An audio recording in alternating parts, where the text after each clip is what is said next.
Hey, what's up, everybody?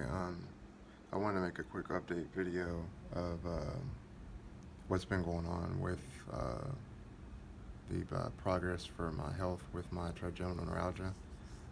For some reason, I'm really bad at looking in the camera. I guess it's just because I got so many thoughts running in my mind just from the mental exhaustion of 7 years of this and then almost dying in the wreck. Um, on August the 17th of 2016 at 10:45 a.m.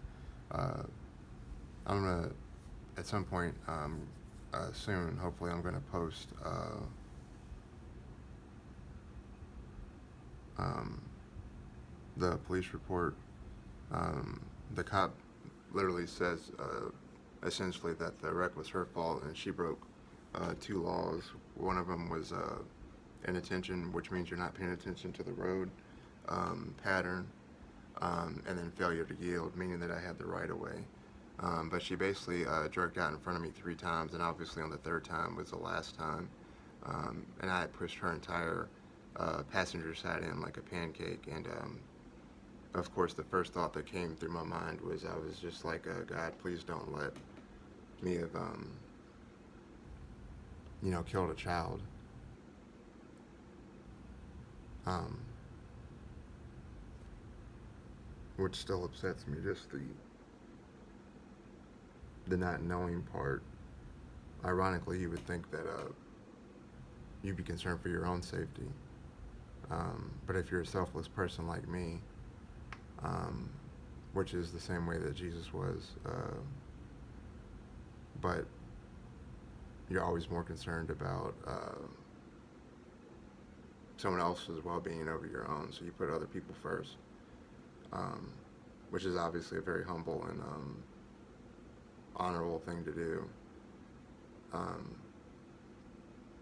and if more people were like that in the world, we'd have a lot less problems. But anyway, not to get all on a tangent here about right and wrong and all that, but one major issue I've been having is that, well, I guess I can do the update now. I don't know. Oh no, I was saying I was going to update some stuff with the police report. I'm also going to have, it's somewhere. I've got all my medical records for all 6 of the surgeries, and I'll have to redact a lot of it, but I'll put the information on there. Um, I've had like 4 or 5, well, yeah, probably 4 or 5 brain scans. I don't know if that's an MRI or a CAT scan, but for some reason, even though I let them know um, profusely that I was literally claustrophobic, because you had to be in there for sometimes up to an hour, and of course you can't move. For some reason, they didn't give me anything to calm my nerves, which is, so it's like every time I go, I'm just like upset and just more rattled, but you got to do it. So um, oh, she's got my, let me grab my drink here. um, but let me take a drink here.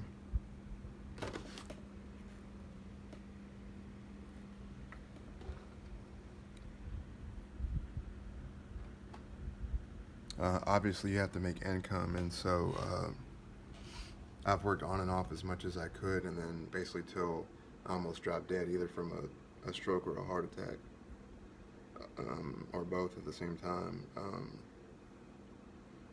For example, I was working at Sam's Club for 6 months recently, and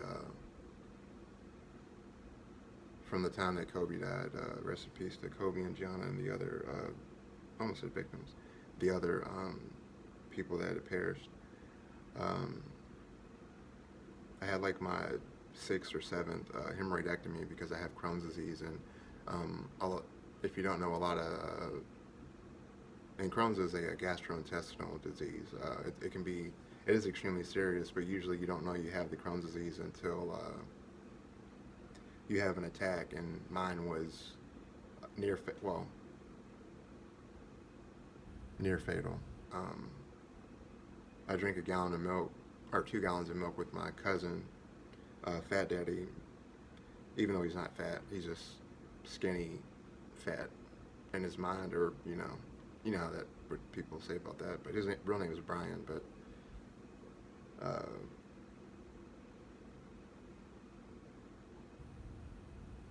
you can't say in my family you just have to say the word cereal when I'm around cereal, and they're like, oh God, him and his cereal. But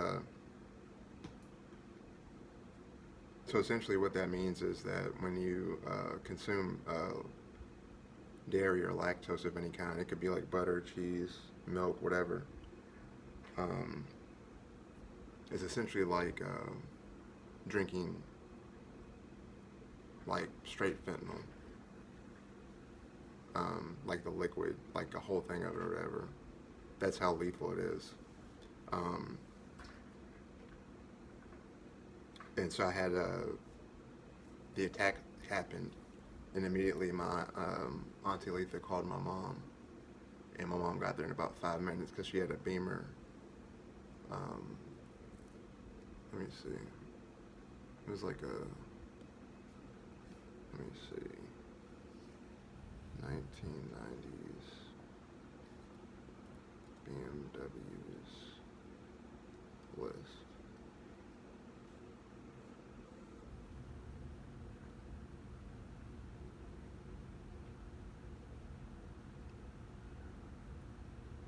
Let me go over. Oh, well, there's way too many other recent ones. But anyways, the point is, if you don't know, BMWs are German cars, and they're race cars or fast cars primarily, even though city people, white collar usually, or even blue collar people that save up for it, because they're very expensive, and they're even more expensive like you're going to spend more in repairs than what you paid for the car over time. Probably the same thing for Benzes, but Mercedes, but so the point is, it helped her get there quicker, which saved my life, basically, because every second counted. And so what started happening is that the Crohn's does a lot of things, but essentially just eats away at being hyperbolic. Just destroys the inside of your stomach, of your left and right colon, and basically everything. Oh, look at Harley. I can't say her name again because she's gonna try to come over here. What you got going on, Harley Q? You being the prettiest little girl I know? You my girl.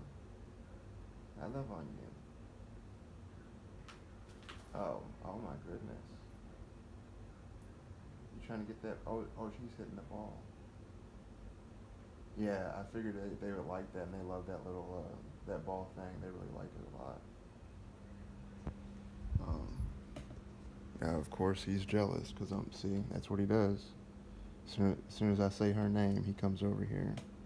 Or if she's if she's near me, or laying on me or by me, he'll come over and like physically run into her and make her move, and it really aggravates me because he's a jelly belly. But that's just how pets are, just like kids. But they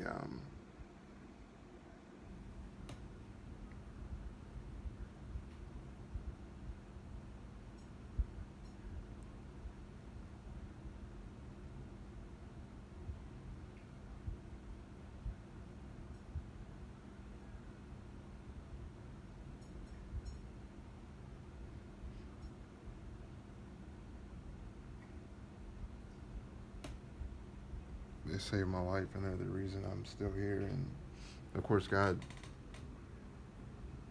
provides everything, including our creation. But both my parents had died, and me and my dad had the most volatile relationship that you could have. Because since my parents met over in Fern Creek, which is in Kentucky. It's a area, and it's also got a lot of schools. But ever since they met in I almost said childhood, but yeah, they met in childhood, in middle school, or yeah. Ever since that time, he was brutalizing her. The bad way that women don't want it ever to happen, and then physically, verbally, everything. And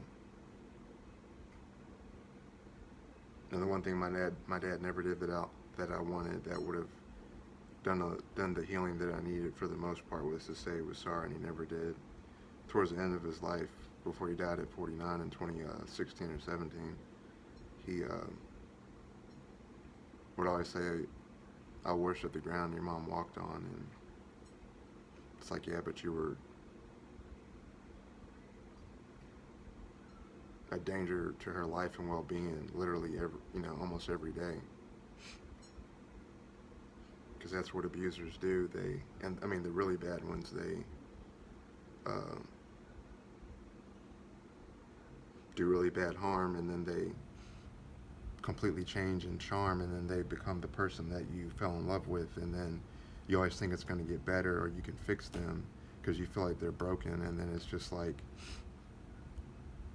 and this wasn't before battered woman syndrome, but I'm mixed with black, white, German, French, and a lot of other stuff. I'm actually going to do my test soon because I want to know what other stuff I'm mixed with, and it's possible that I'm mixed with Native American or Indian,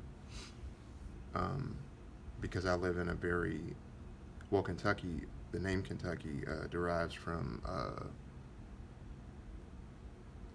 that heritage. I'm going to put origin of name for Kentucky.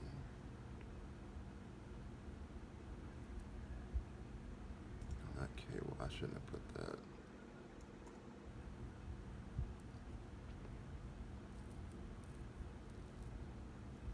Yeah, here we go. Pioneer George Rogers Clark claimed the name was derived from the Indian word kintake, or kintake, meaning meadowland. The claim is also made that it stems from the Shawnee word, meaning at the head of a river, inasmuch as they use the Kentucky River in traveling throughout the area.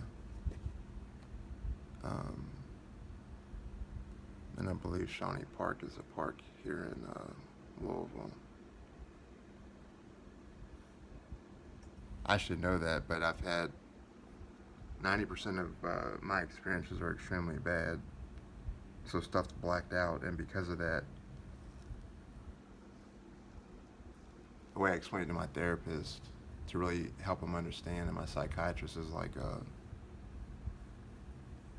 my mind went way past the point of shell shock and stuff, or way past the point of no return. Like, my thoughts aren't even mine. It's hard to explain, but like, for example, I met two very awesome veterans. One was a Marine and one was a soldier in the Army. And I'm extremely patriotic, and I would be a Marine because they tried to recruit me at 18. I was on the bus, either going to or coming from work at Applebee's, and I would always wear my jeans and my Jordans and my tank top, my white tank top. And we need to stop saying wife beater. Even married people say that. I'm just like, that's got to stop. And especially with my history with my dad and what he did to my mom, and and that's the thing, I never cared about what happened to me. I only ever wanted my mom to get better and just be happy and healthy and, heal mentally, physically, and emotionally. And but I had to deal with that every day of my life until they both, when I was a kid, every day of my life, because I was living, when I was about maybe 3 or 4, they got divorced over in Malgate and St. Matthews, and So after they got divorced, I was in between both living with my mom and my dad. Uh, Sorry, I'm all over the place, but it's just stuff I need to. If I don't, and I have OCD, and I pretty much have like 20 plus mental health issues, and I have all the subsets of them too, to the umpth degree, the worst degree, and it sounds like I'm exaggerating, but it's really not. It's not an exaggeration. I was gonna actually do a. Well, I guess I could technically put them on both. Yeah, I'll just do that. But I have a faith-based Christian testimony for my walk with God and Jesus and what they brought me through. But for example, the road I live on is named after a saint, and like, see, I almost said the name, and you don't want to give away too much information, because you don't want people like stalking or being weird, or just, you don't want, when you're on the internet, you kind of want to protect your anonymity if people can see your face to a degree. But I used to live in a church down the road. Literally lived in a church for a month until the insurance found out, and then I had to move out. But I lived with Pastor Gwendolyn Washington and her husband. I can't remember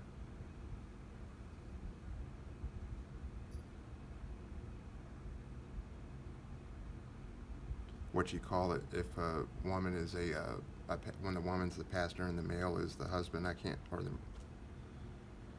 I don't know what you call. I can't remember. But anyway, let me show you here on Facebook. Let me go. Is it this one? Oh, by the way, I'll put a link to this in the description, and all my other ones moving forward. But this is for my donations for my GoFundMe for the surgery. So I'll put a link to that on there. I need to change the name of that, actually, if I can. I don't know why I named it that. That's odd. Let me see if I can change it. But with the OCD and all that, and the bipolar 1 and all that, I'm very impulsive. And I used to have a whole lot better impulse control, but lately, because of the stress I've been under, it's just completely gone. So basically, it's like if I don't do something immediately, then it's going to be like an issue, because I obsessively focus on something until I take care of it, essentially. Which you can imagine the mental effect that has on the aspect of the brain disease and not having it cured and stuff and all that. I don't know if I can change this.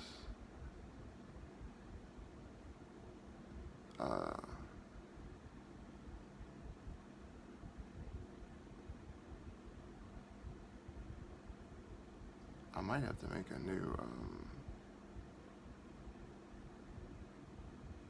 new profile, because hold on a second, I'm confused.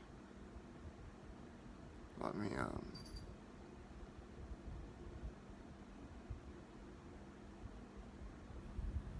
I have no idea what's going on. Like, this is highly inappropriate. I'm not, well, they're not naked, but most relevant.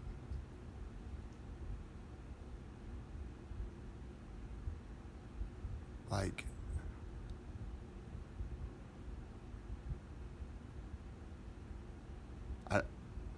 I don't even have friends on this profile. But anyway, there's some random lady that looks like a HOOKER.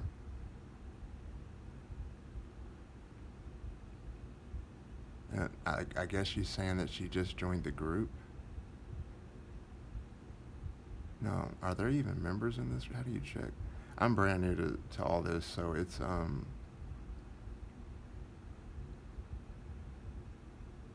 a little bit difficult for me to get a handle on how to check stuff. Like, I don't even know how you check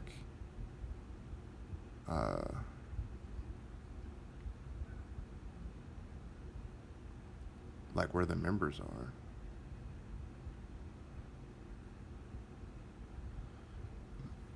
Excuse me.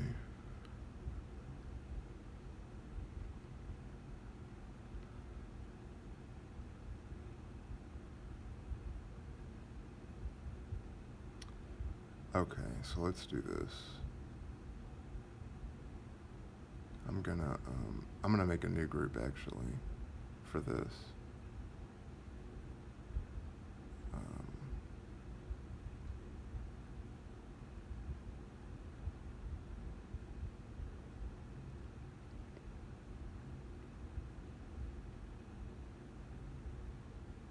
Okay, and then I'll leave the group. Alright, let me go to my page. And then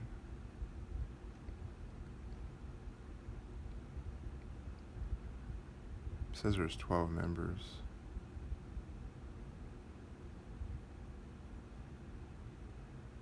Anyway,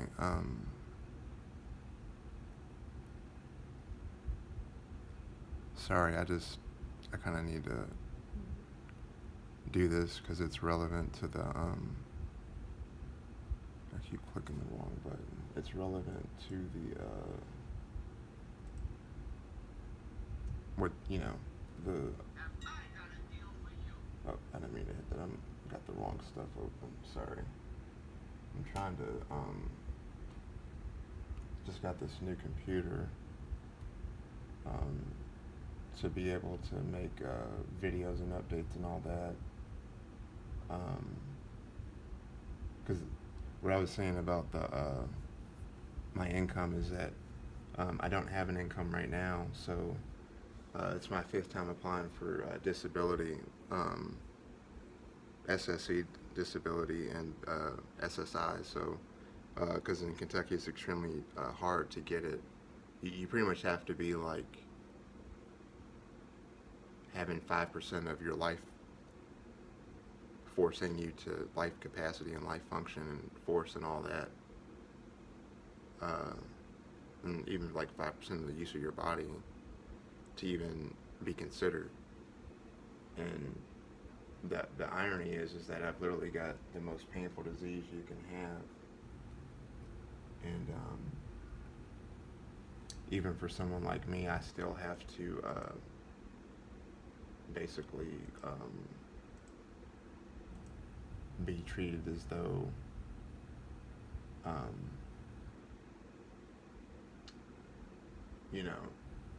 it's no big deal kind of a thing.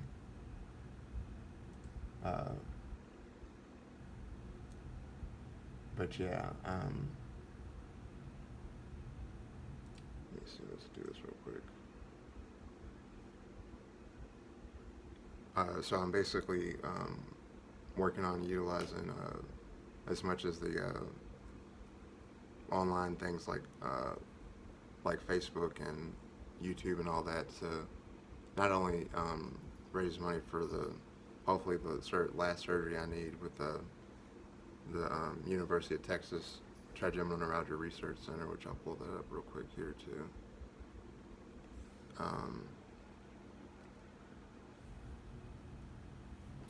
But I also want to help other people that have what I have and try to prevent them from removing themselves from the life equation. And with me being a Christian, it's extremely conflicting and hard to conceptualize when that does happen, because it does every year. It's not like a if, and, or but. It's 100% factual that it's about 26% last time I checked of that rate of happening with usually, or on average, only 5.5 out of 200,000 cases a year being happening to people. Uh, and with that being as such, um, like how would God judge somebody or whatnot on that? Now that I think about it, I do think that it's a little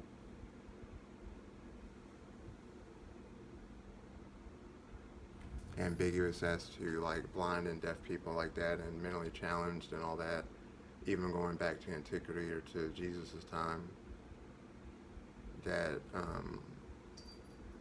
like God is aware of that, and he doesn't hold that against people essentially, because they're helpless, which is, isn't their fault. But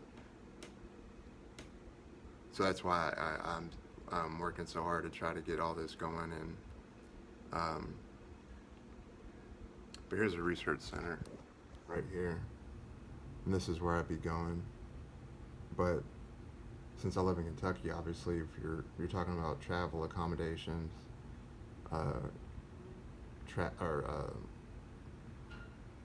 getting rides there through Lyft. I use Lyft. I don't use Uber. I used to work, well, that's one thing. Here, hold on, buddy. Okay, meow meow.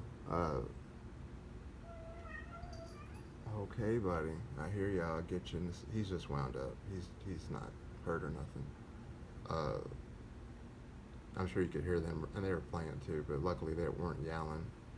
Lately, like the last month, they were playing real rough, and then I got another fill-away thing, because recently my ex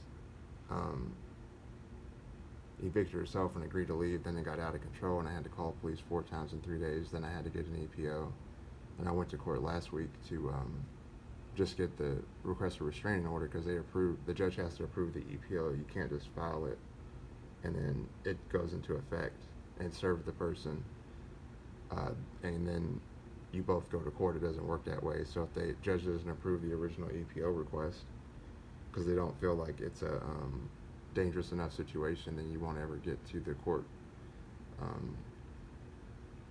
point.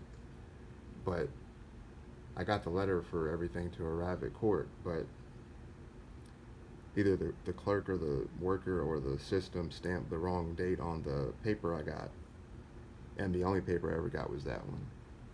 And this was like earlier, like about a week ago, that I went to court, or I just said that, but I still got that on there.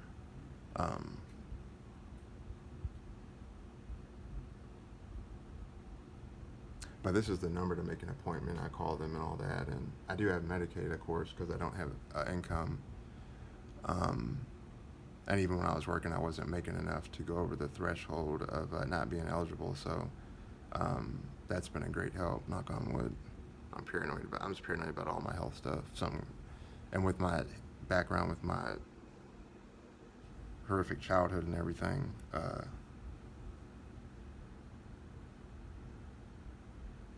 my mind is always conditioned to expect the worst automatically. So when I first had this brain surgery right here, I got grease in my hands. Dang on it. When I first had that one, I hate when I do that. When I first had, I gotta plug up my phone. That would really be bad if I was in the middle of this and my phone, died on me. And see, with my ADHD, I completely, I heard my phone and then I totally, okay, it's charging. I totally forgot. But what was I saying? And sometimes if I have a thought and I literally forget in like a second. And that's another reason why I try to get stuff out as soon as I think about it.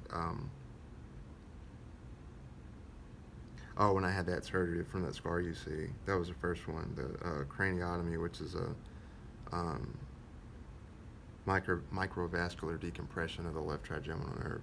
I thought I was going to die or have because some of the major side effects is obviously your brain getting nicked or something like that, which is possible with every brain surgery. Luckily, I have the best. Dr. Nemot is chairman of the board of neurosurgery for U of L. So he's a chairman. He's a professor too, and he's the best almost said neurologist. My neurologist, Dr. Nadiri, referred me to him. But he's also the best neurosurgeon, not only in Kentucky, but also in the world. But anywho, and then aside from that, I also had Dr. Brian Burdett. He's the one that officially diagnosed. Well, I got the diagnosis when I got put on the carbamazepine, 200 milligram at the ER, which is in that video, the first video that's got the screaming painting from Van Gogh. I really appreciate Van Gogh for doing that because it's a perfect picture to help people visualize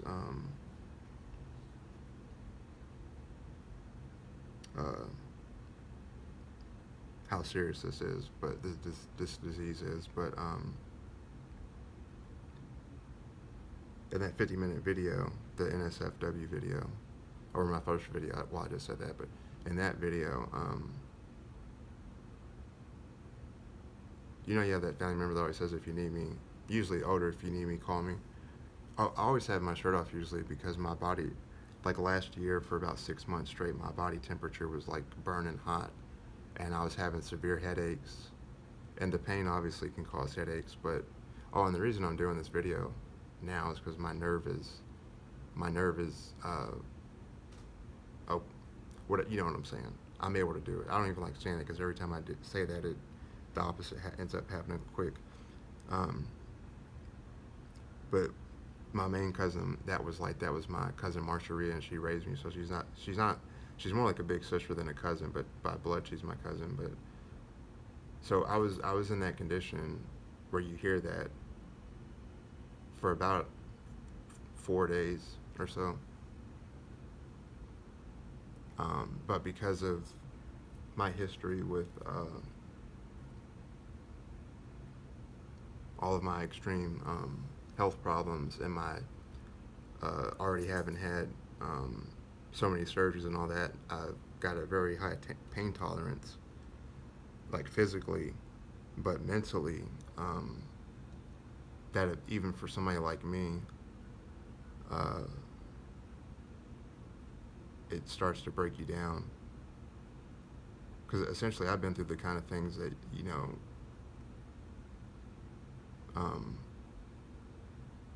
the TED people, or BUNDY, and the DAHMERs turn into.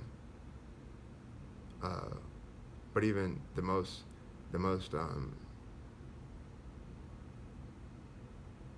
I was watching this the other day, but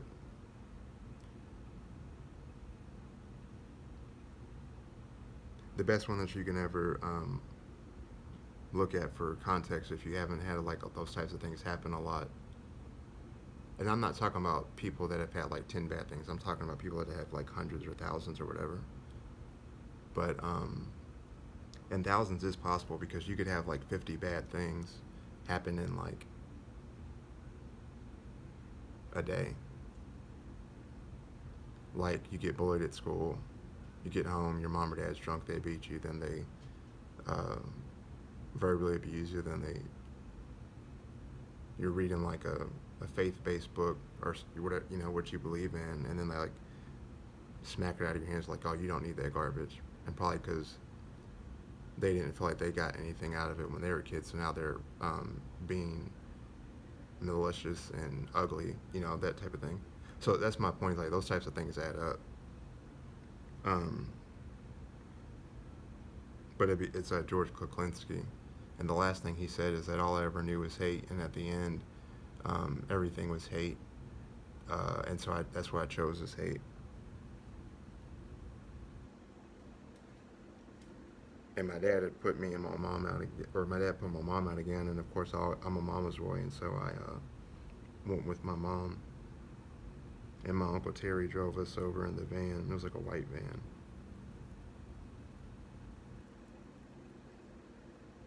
like nothing with my family is consistent. It's always like random. So like with the cars, the reason I mentioned the right van is because Uncle Terry used to drive a truck all the time, like a Ford Explorer or whatever. And so the point is like everything is constantly changing, which when you grow up like I did, the last thing you need is dysfunction and disorganization. So it's comforting and helps your mental health status when you you know, can depend on that type of stability. Um, but we had went over and we had moved back again with my dad because we were trying to be a family, um, which I do commend my mom for. But there's a lot of like all the time I would tell my mom that I hated her and how much of a fuck up she was because um, of all the people in the world to choose, she chose my dad. And uh,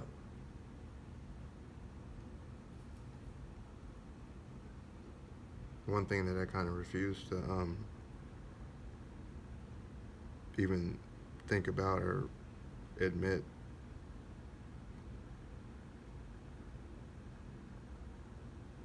is that I hated my mom for being with my dad and having me because of how she knew that how he was, and she still brought me in here to the earth. So I'm working on that. I've never actually told anybody that, so it's weird I'm telling complete strangers, but hopefully some of y'all watching this will end up being friends and stuff. But or you know, maybe at least followers and supporters. But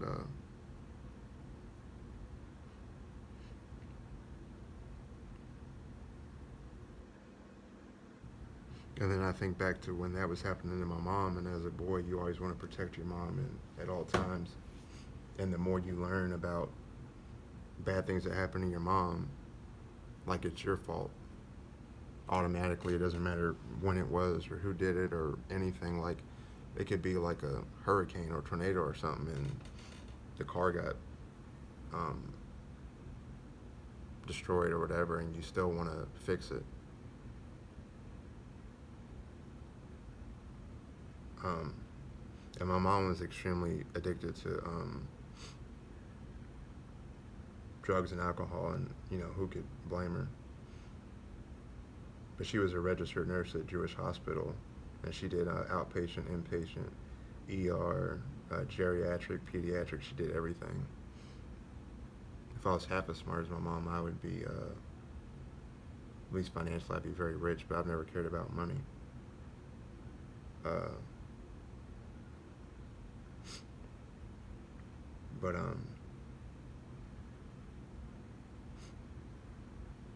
back when she was nursing, and I remember going to Sullivan University over in Bardstown. It has those white pillars, and I would go with her at nights, and she would study to be a nurse, and I have a low to very high learning disability, or low to extreme learning disability. I was born 3 months premature, so and preemies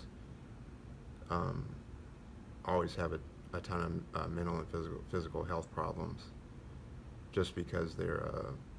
I'm really bad about saying stuff sometimes, but they're not done yet being developed. I think the other day I said they haven't. I came out of the oven too early. But I use dark humor to try to deflect the pain, so it's kind of why, and you'll kind of notice that I kind of have a very dark sense of humor, very like off-kilter, abnormal, not the run-of-the-mill, politically correct way of saying things. But I'm not really concerned about what anybody thinks about how I am or what I say, because this is, people fail to realize that the way you are is because of what you experience, not because of what they experience. So for like somebody that has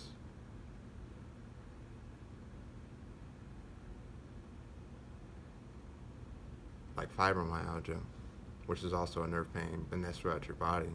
And even though it's throughout your body at random points, it's nothing in comparison to the trigeminal neuralgia. But because the trigeminal nerve is about like right in this area. I'm doing on the left side. That left side's my bad side. And you'll see that when Joker tries to get, he likes to get over here a lot and put his paw on the leg, but then I gotta move him. And he's got a very bad habit of doing that, waking me up, licking my face, because he looks like a dog. Um, uh, like that's like a fibromyalgia patient saying, "Oh, you should say it this way or that way, or you should think this way or that way, or feel this way or that way, or pray about it this way or that way, because that's what I do. That's how I feel." And you don't realize the irony, the iron. And that's another thing. I take about 60 or 40 or so pills a day. Well, more, probably about closer to 60 or 70, but between regular medication and then, like, I almost said Bapto. I was thinking of the Bible and baptism. Pepto-Bismol, Aleve, ibuprofen, all that stuff. But I've noticed that I've had a significant decrease in short-term memory, impulse control, and because of my background with the shell shock, you get to a point where you don't cry. And the only thing I ever cried about is my mom, and I still do. But I try to not think about it, and I try not to think about my mom, because if I do and I get too far down, it can trigger my clinical depression, which is that's basically when you're usually admitted for care, either because of willingly or unwillingly. But you can only be committed unwillingly if you're a threat to yourself or others. But it'll trigger my manic depression, the clinical depression, into an extremely dangerous place, mentally and exhaustingly mentally too, and it can last for months or even a year or so. And so there's so many things going on, different variables that are not logical or rational or explainable to normal people, or not, well, people that have a lot less issues with bad stuff.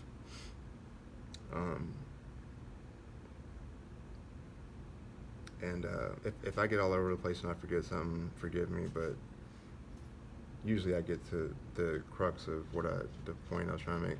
Oh, and about the Crohn's disease, when my mom got there to pick me up, she rushed me down to Costa Rica Children's Hospital, and it was brand new.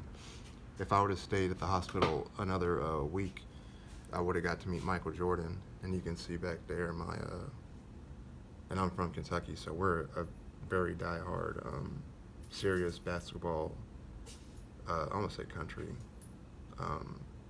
state. And my family and Rajon Rondo's family grew up together.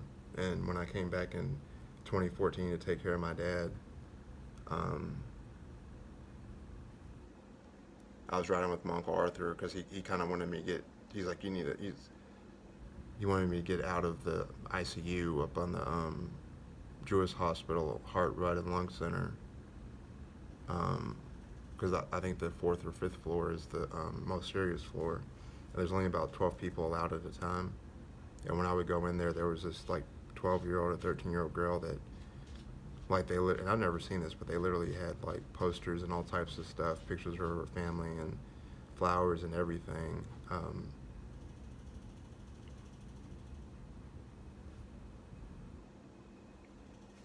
For her, and she didn't make it.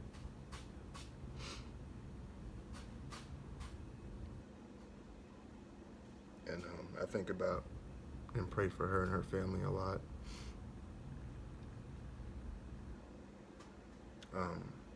And the reason that I pray over the dead is because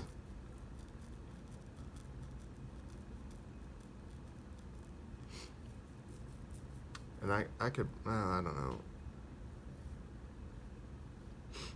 This is very dependent on what you're willing to believe and not believe, or how you are, or whatever. But there's this guy named, like, well, I was watching, like, ironically, I was watching conspiracy theories about Diddy having set up to kill Biggie and Tupac, and them, and how he sold his soul, and then, like, God was having me go there, like, subconsciously, because uh, well, he put that on my mind and heart to do it subconsciously, so I did. But then he had it come up on YouTube because he wanted me to get back in communication with him, because I hadn't read my Bible in like in 3 years or so, and uh,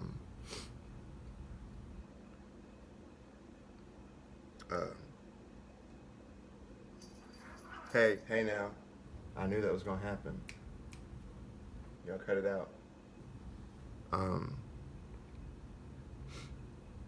then I ended up on this Christian YouTuber named Nick Jones, and for about, the whole day I was watching all of his videos, like, religiously, no pun intended.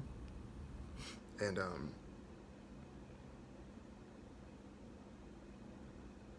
then I ended up on this YouTuber named Randy K. Essentially, he had a NDE, which is a near-death experience. Uh, he went to hell. He went to heaven. Ironically, I haven't actually looked at his story. I'll probably do that today, but yeah, I'll definitely do that today. But he had a lot of stuff that was communicated to him to partake in the spreading of the gospel. Uh,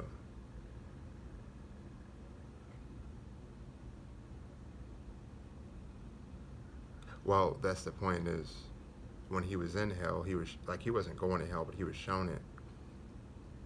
But there's countless stories. And Jesus came and took him out of hell and took him to heaven. And then other times people have the NDEs and are in hell, and then Jesus comes down, and, like, it's hard for me to not fathom. It's hard for me to understand, but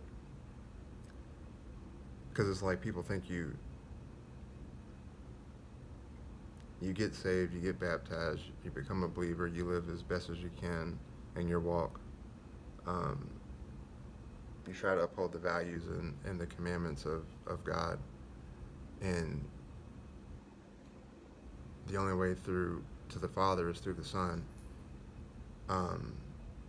And by the way, you don't get to heaven based on your deeds. So don't think that just because you're a good person, or you love animals, or you love people, or whatever, that'll get you to heaven, because it won't. And anything I say, I'm not being like fear mongering. I'm just saying what the good word actually is, not what people think it is, and that's a big difference. But the reason that God lets us know that the only way through to heaven is through Jesus, His Son, and our saving Redeemer, is because, and thank you, Jesus, for that. But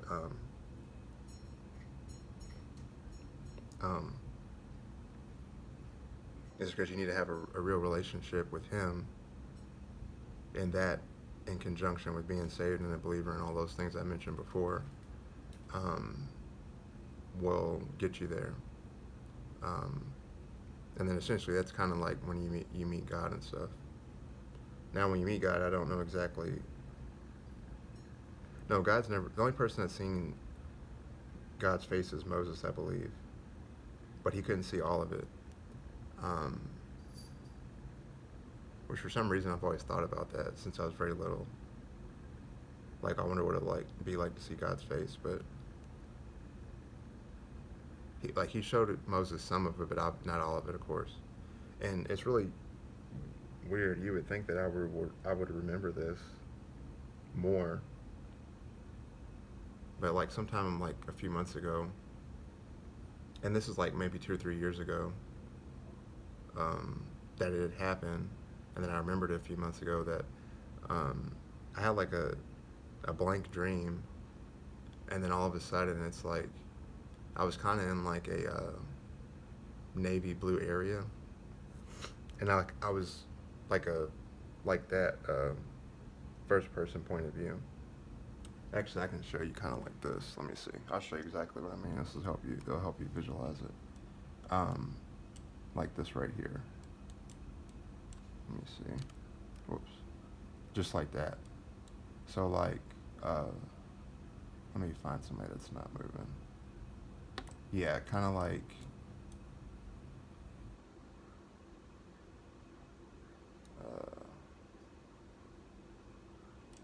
Yeah, kind of like where he is. This guy, right here.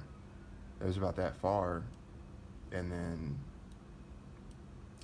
like right here, that's about like where it kept coming closer, like whatever it was, and then about right there, I could see that it was Jesus, and he kind of got like that far, like right, well, probably closer back there where this guy is, kind of about like right here, and then he just stopped and was looking at me. He didn't say anything, and it's not like I felt like this awe moment or whatever, but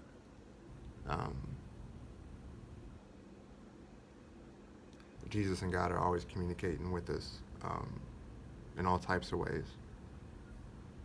That one's a very literal one, which now that I think about it, I kind of have the epiphany that I'm a very literal person, and I do need validation because with my bad past and stuff, people like me, survivors of trauma, need to have assurance that things will be okay or improve, or that they're not going to get bad again, basically.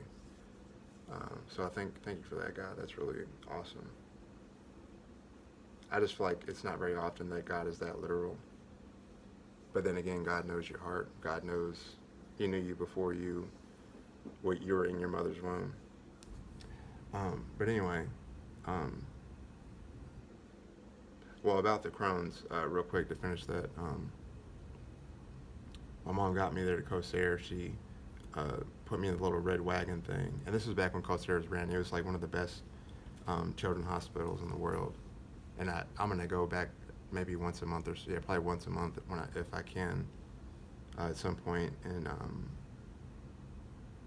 do like prayer work, and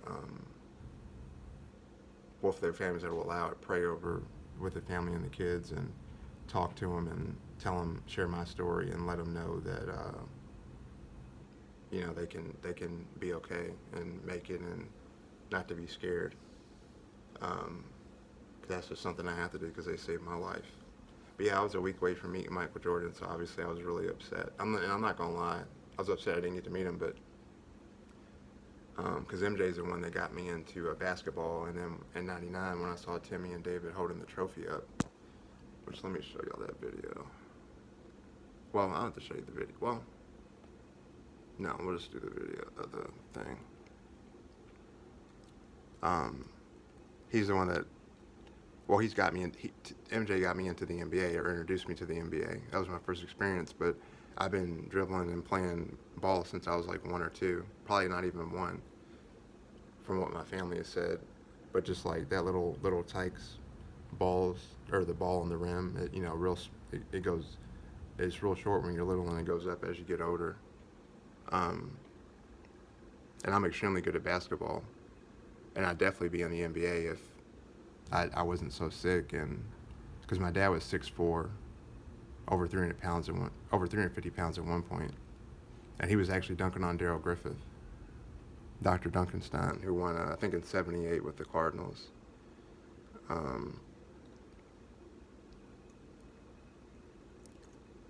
probably gonna be one of the first pictures that comes up. Yeah, this one right here. This picture right here is the one that I remember exactly when I saw it, and I instantly had a connection, and that's extremely important because the Spurs saved my life. When I was younger, teenager, my girlfriends, which I had a lot of because I was out of control, and my first girlfriend that I would have married, I wanted to marry one of them. Well, I wanted to marry Destiny, but she broke my heart twice. My uncle said, don't worry, nephew, if she really loves you and it's meant to be, she'll come back. She came back and then she broke up with me again. And I was at my desk just like this, and my mom would be gone, and my mom was gone like for a month or so, or a few weeks. So I was alone, about to remove myself from Earth, and I had iTunes back then, and for some reason I played Creed, Higher, which literally talks about seeing the golden streets of heaven, and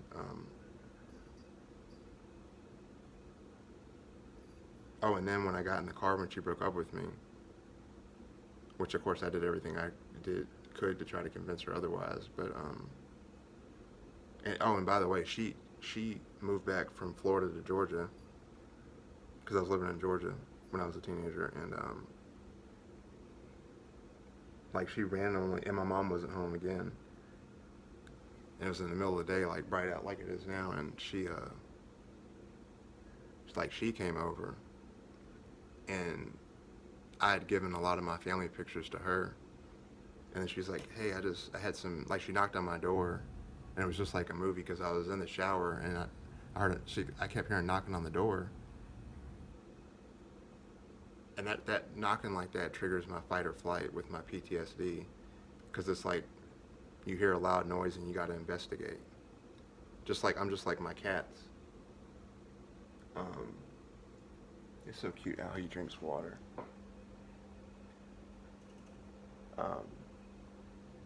Hey, Jokey baby. Hey, no baby. Yeah, you saved Daddy's life. You did. Come here. Come here, buddy. I pet you. I love on you. Come here, baby. But yeah, she kept knocking, and so I went to the door. Let me get him. Come here, baby. I got you. Hi, baby. Hi, baby. Meow. Then you gotta make your appearance. Hi, baby. Meow, meow. See, he'll do kisses on command. Give me a kiss.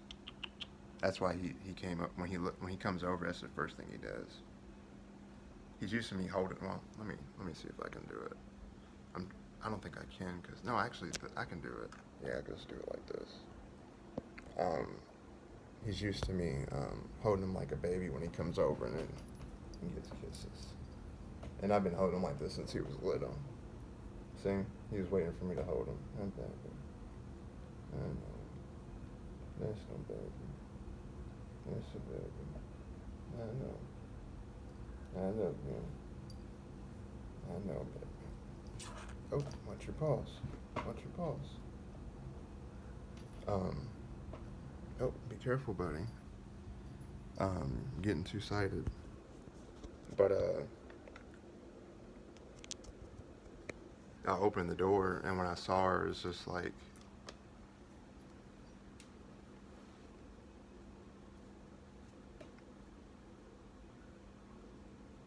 I can't really describe it, but actually I can't. I just wanted to get on my knee and ask her to marry me.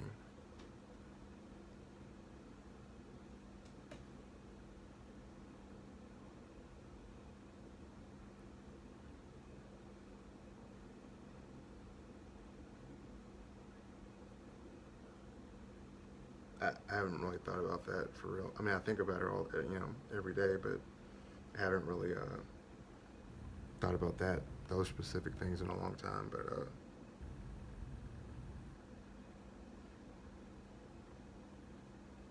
my girlfriends, Chris and Lance. I remember the first day I met Chris and Lance's brother Nick, because they came over together, but I was at Dickerson Middle School, and I was living in Cobb County in Marietta, Georgia, which is probably the richest and the nicest city and area and county in Georgia. And I got lost one day when I was driving, and I didn't even have a license, but my mom would send me places and I would just go.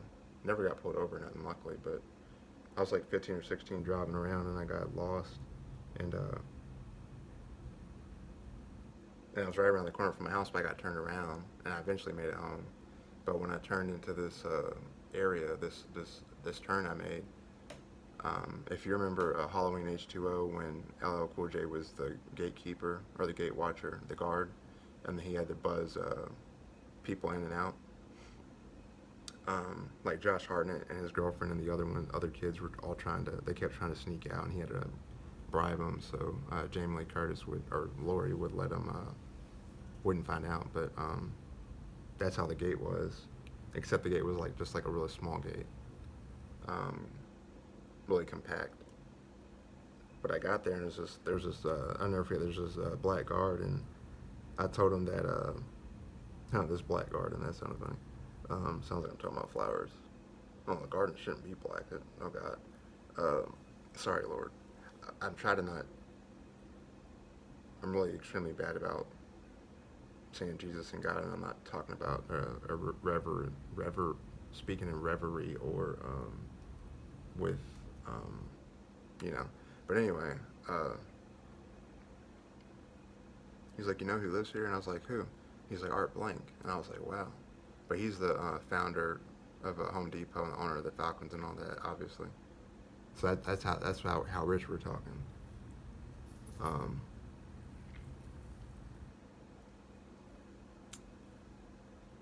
But I went to. So the point is, and the reason I mention that is because there's not a lot of people of color. It's like 95% white people.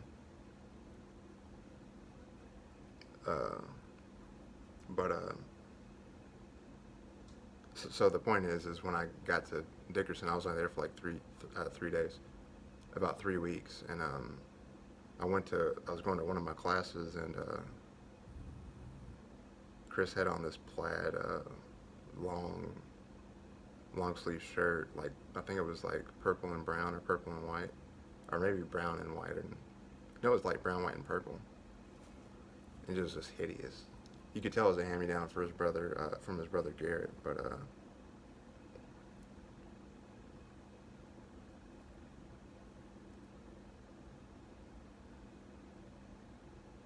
like I was walking in, and like he noticed me right away. He's like, "Hey man, you want to be friends?" I was like, "Heck yeah!" And like we instantly became best friends. You know, people say it like that is instant.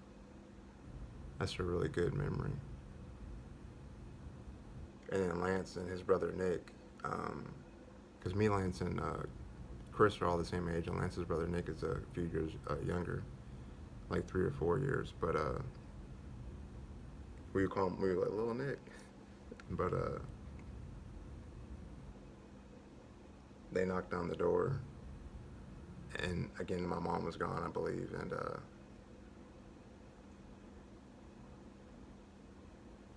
the first thing Lance said, he's like, "You play Yu-Gi-Oh too?" I was like, "Yeah, man." I used to be one of the best Yu-Gi-Oh players, and well, no, I used to be the best Yu-Gi-Oh player in Georgia for a lot of years. I actually won so much at a tournament that the owner of the store, like the game shop, literally came to me and asked me to I was winning like undefeated for like months and months, and or maybe the whole year, and he was asking me to let other people win. And then I got Konami in Upper Deck sent me the Yu-Gi-Oh! Millennium Puzzle Trophy. Well, they sent me a trophy, but it was the actual puzzle, and it had my name on it. I wish to God I still had it. Sorry, Lord. I wish I still had it. You see what I mean? With that.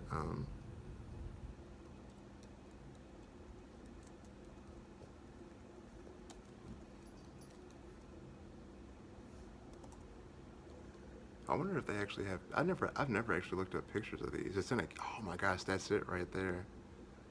Wow. What if somebody, you know? I wonder. Oh, and because my dad, the last time my dad tried to kill my mom, literally, that's a different story, but last time,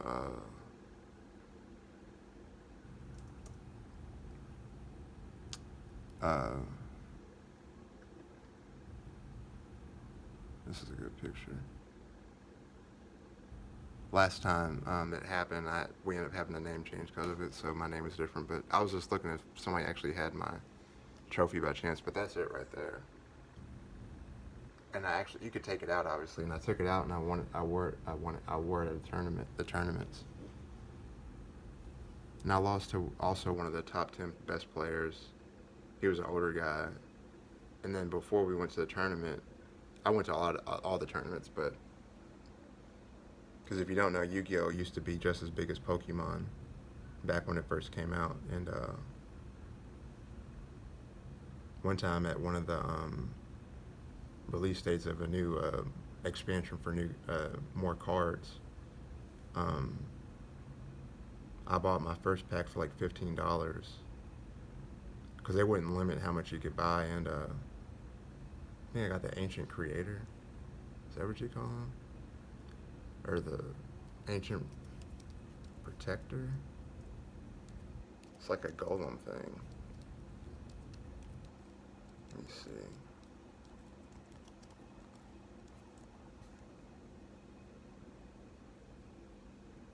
Haven't looked at this in years. Is that him? Oh, that is him. Wow. Our Grave Protector, I think, yeah. I think that's him. But I got him. No, it's Ancient Protector. Creator. You can resurrect and create cards. The Creator. Yeah, that's the one. I got him, which is like the rarest card. When it has all that stuff right there, that means it's like the rarest card in the set, which there's like hundreds, about 60 to 90 cards. But anyway, I got that and I sold it for like 150, and then, or maybe 100. Then I went and bought more packs and I kept flipping them. I made about like $600 in like 20 minutes. And whenever I think about money, like money's been extremely tight, obviously, recently, like the last 7 years, but I always go back to thinking about that time. And I was like, yeah, I'm a survivor and a hustler. Not like a hustler, like running the streets or doing bad stuff, but just like, hustling, like you're on the go, you're having a sense of urgency in life. You're not just being complacent or just, being a bump on a log.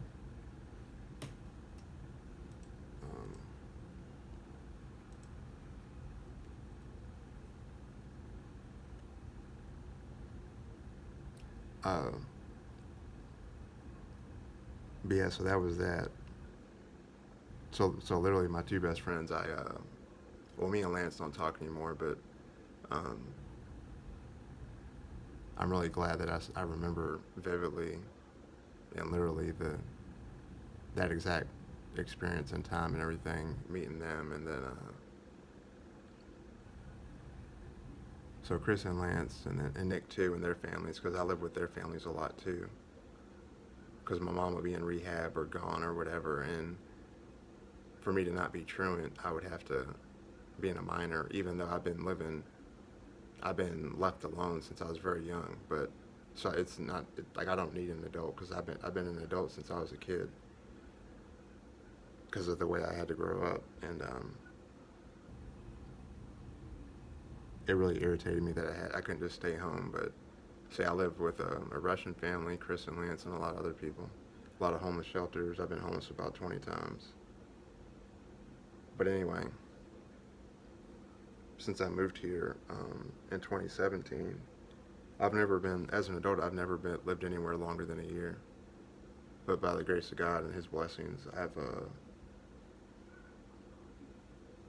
been in my home here for since 2017. And when I moved in, all I had was that right there, not this, but this right here, my PlayStation, my TV. This right here was given to me by my landlady, which you can see I put it to good use. Jokey baby. But when I moved in here, like all this stuff you're seeing, I'm trying to be careful not to show nothing personal information. But when I moved in here, I didn't have none of this stuff. All I had was that, and that table over there. I had the table.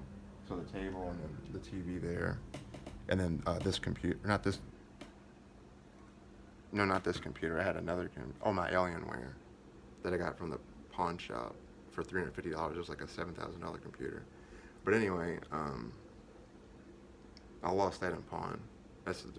Which is ironic because I had that's the only thing I've ever lost out of pawn, I think. Well, no, I've lost a couple things, but other things I didn't care about, like a sound bar or something. But anyway, because I've had to do things to survive. So you know how it is. Sometimes you go to pawn stuff, and when I was working at the pawn shop, my uncle Muhammad died. My grandmama Sharon was married to Rock for many years, and Muhammad would always give us money to go to Florida. So because of him, from the time at the age of like 5 or so, I got to go to Florida.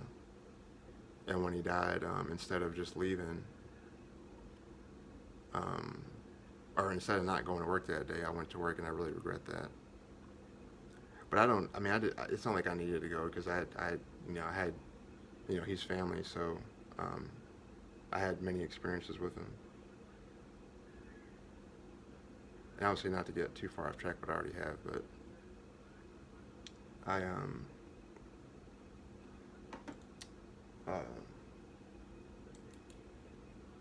it was me, Fat Daddy, and for some reason it would usually be me, Fat Daddy, and Trayvon that would get to be around Muhammad when he would come visit. Well, not visit, because I think he had a home up in Michigan. The Arizona one was later in his life, but he had different homes. But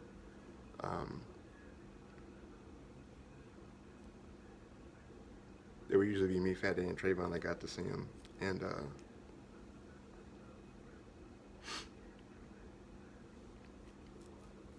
my dad, my grandma. And of course my mom got to meet him too, but I don't actually remember my mom being there with us when we saw him, but I'm sure she did. Of course I can't ask her, but and then with my mom's side of the family, I don't have any contact. My uncle Tony is a DJ, and I found like his promoter, like the owner of the place that he works at, the radio station up in Michigan. I found the number, so I'm going to call him at some point, because I don't have his number. But I haven't talked to him since I was about 9. So I don't have any contact with any of my mom's side of the family. And then prior to my uncle getting married, asking me to come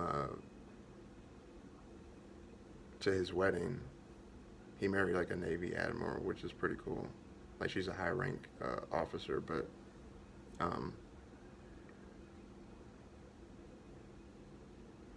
he's just a really like mean uncle, basically. So that's why I don't talk to him.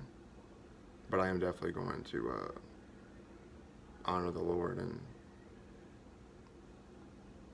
be a man and call him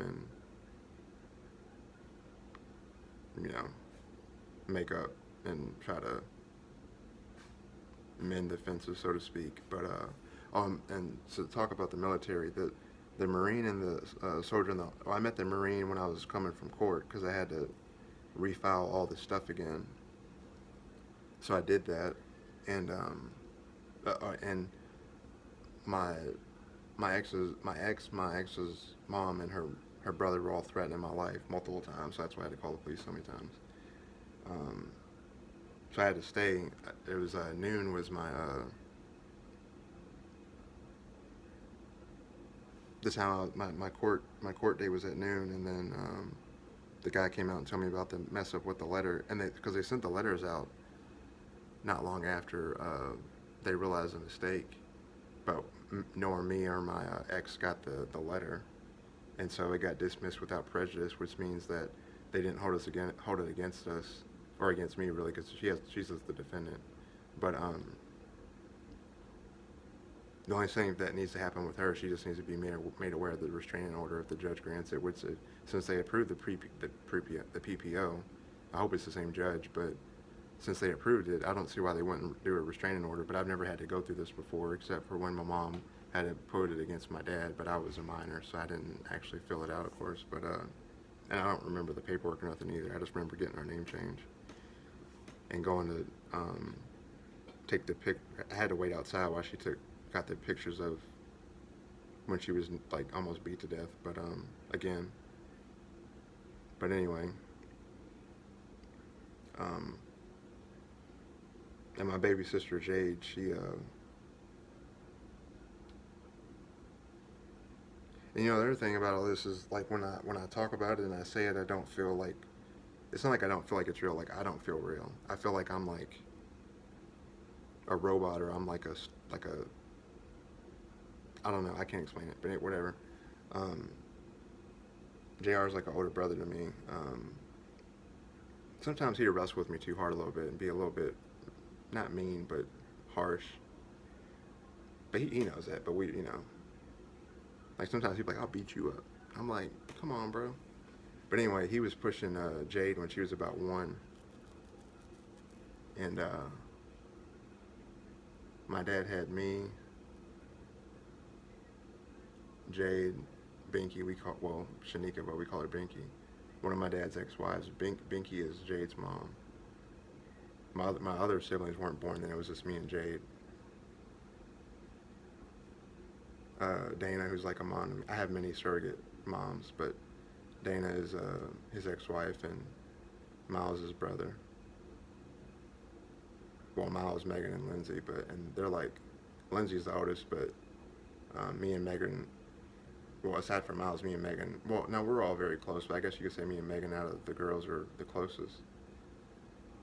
One day we went to middle school at this really like gigantic, they had like an Olympic-sized swimming pool in the middle school, which I thought was weird. But one day we were getting dropped off at school, and Megan was complaining she didn't want to go to school, and I remember Dana was like, she said, "Meg, damn it, it's time to put on your big girl panties. Like, shut the hell up and get your ass in there."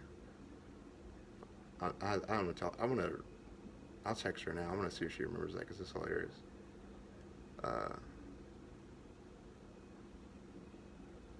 But anyway, and then when I first got there, this white girl came up to me and was like, she's like, "Are you easy?"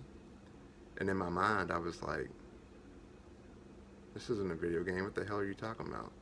And she kept talking to me. I just wasn't. It wasn't like Jeff Dunham says with Peanut.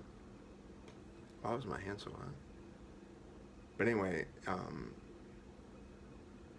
so my dad had 3 ex-wives living in the house, to kind of give you a little bit of that insight of like the dynamic, the dichotomy rather, of what I've grown up with. And luckily nobody was there but me, my mom, my dad, JR, and Jade. And luckily enough, JR, it was a real nice day, and JR was pushing that little red bottom and the yellow top car thing. He was pushing her in that, like all around because the neighborhood was in a rich white neighborhood. My dad was doing mortgage fraud, and we lived in like a $400,000 3-story house. And I remember one time my dad was yelling at Binky so bad, and I could tell that he was right in front of her, because I could hear through the vent. And he was like yelling, like the whole house was like, the walls were reverberating and shaking, and I'm not even exaggerating. But when she would tremble and respond and whimper and all that, you know, ready to get, you know, beat the fuck out of again, just like it was kids, me, adults. It didn't matter who it was, man, woman, female, little, small, it don't matter.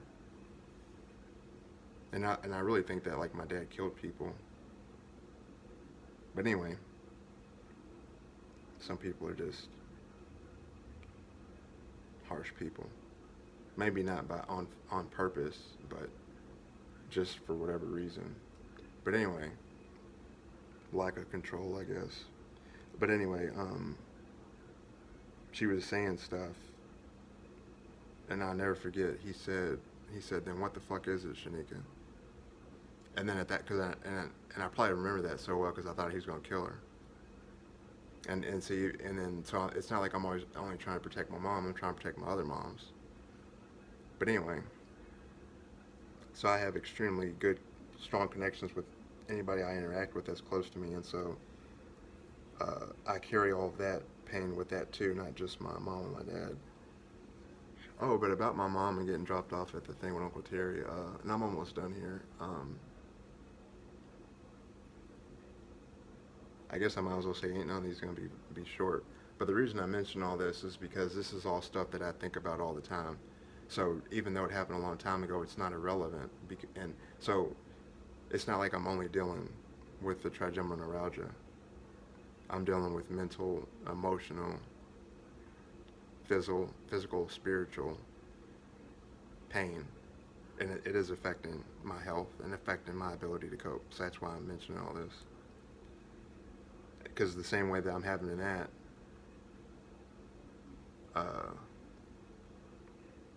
the people that suffer what I have too also have it. Oh, let me see the removal rate on that. And ain't none of this really easy to term.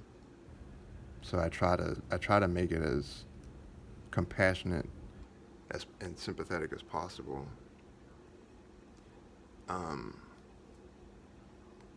But if you put in the bad word and then the word rate, actually I can do it in a second.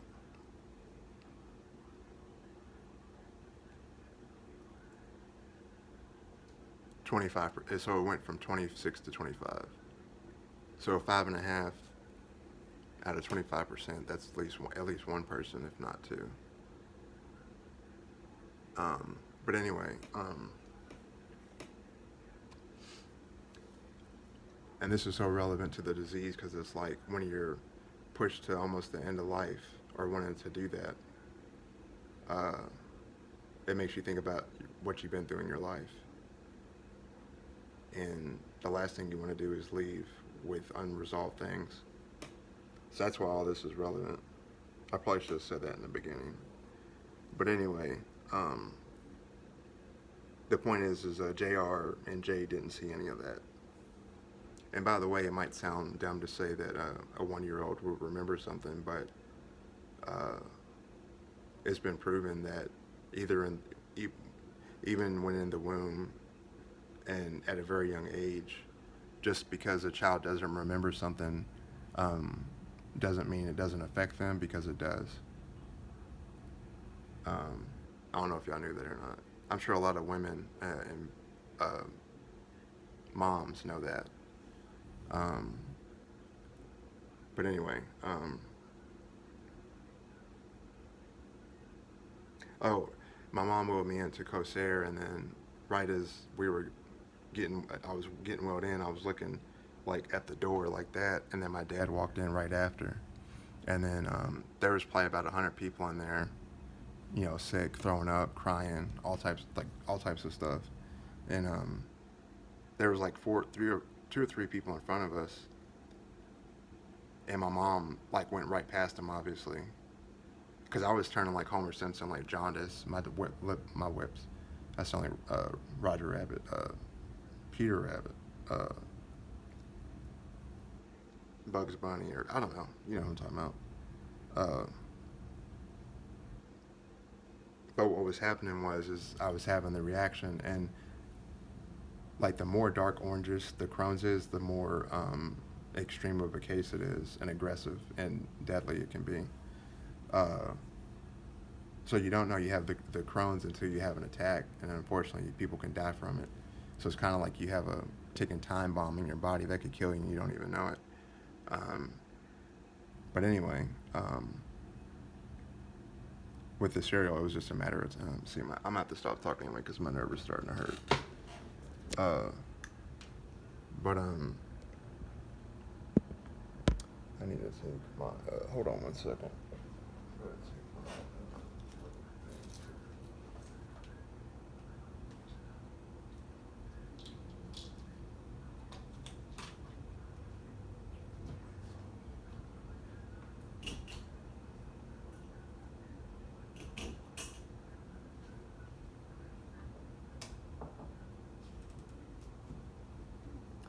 I feel bad because oh, see, I'm supposed to be taking my medicine. Lord help me. Um, but yeah, I got a new court date, luckily. It's on August 7th. And I was trying to not show it, but actually it's fine because, hold on.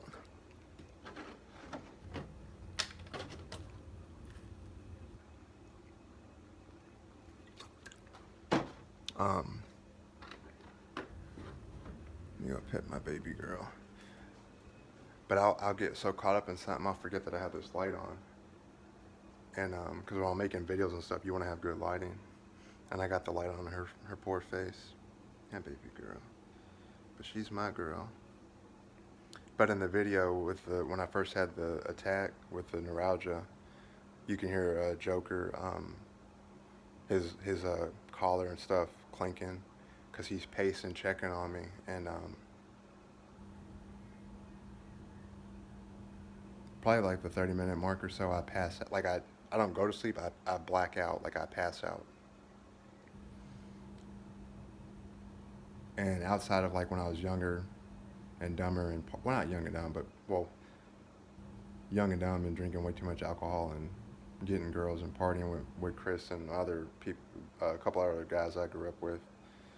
It was like 3 or 4 guys, and it was about like 6 girls, and we were all like at me and Chris's apartment.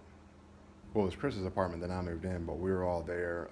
This is like 10, 13 years ago, or 13 years ago. I would have been, yeah, it was about 13 years, yeah, 13 years ago or so. I lived there for a year. Chris kicked me out one time, and before he kicked me out, he was like, "You want to fight?" Then this girl her name was Tamika Money. I went to her house a lot, and like she would never let me see her kid. But her kid was a baby. I always thought that was weird.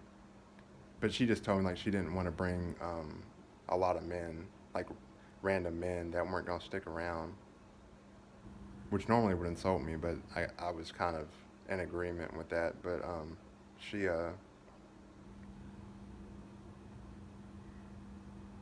I didn't have nobody else to call, so I called her. And it wasn't like I was like paying a debt or something or keeping it even or whatever. But I don't remember the conversation was outside of like, I remember her saying, "So you need me to pick you up?" I was like, "Yeah, if you don't mind." Like with me, it's like, if you don't mind, if you could please, I'd appreciate it. And with especially, well, with my mom and my dad, it was like I was always being ridiculed and questioned and judged and demeaned and all that. Way more so with my dad than my mom, but my mom in different ways. Like my mom was never like malicious towards me, except when she was like high and drunk. But when she was at U of L or at working at the hospital, she was taking painkillers and all types of drugs to get high, and then she would drink Franzia boxed wine. Then she would get real drunk, especially, well, anyway, she would get real drunk and then lock the door, and then I didn't know I had bipolar 1 until 3 years ago in 2020, which is like one of the top 5 reasons for removal rate. And it's the worst of the two, because bipolar 2, you just have more like manic, super depressed, down periods. Whereas with 1, you have the manic and then you have the mania. So when you think and people get it mixed up, which is easy too, but just think of mania like Hulkamania, like you're hyped up and ready to go and you can conquer the world. And that's where that euphoric feeling description that you hear about all the time comes from. This is my girl now, my baby girl. She's been letting me pick her up lately. She's not been fussing. And kiss. And I shouldn't be doing that since my nerves hurt, but that's how much I love my babies. And I just hope they know how much I love them. Because my cat saved my life. Because I got a picture when I'm younger, and the Crohn's is starting to, it was doing its damage, and I was like really like dark, like a not jaundice, but a little bit lighter. But you could tell in my face and everything between the abuse and the Crohn's and everything else. Uh, I have a heart murmur too, but when I was a preemie, it didn't kill me.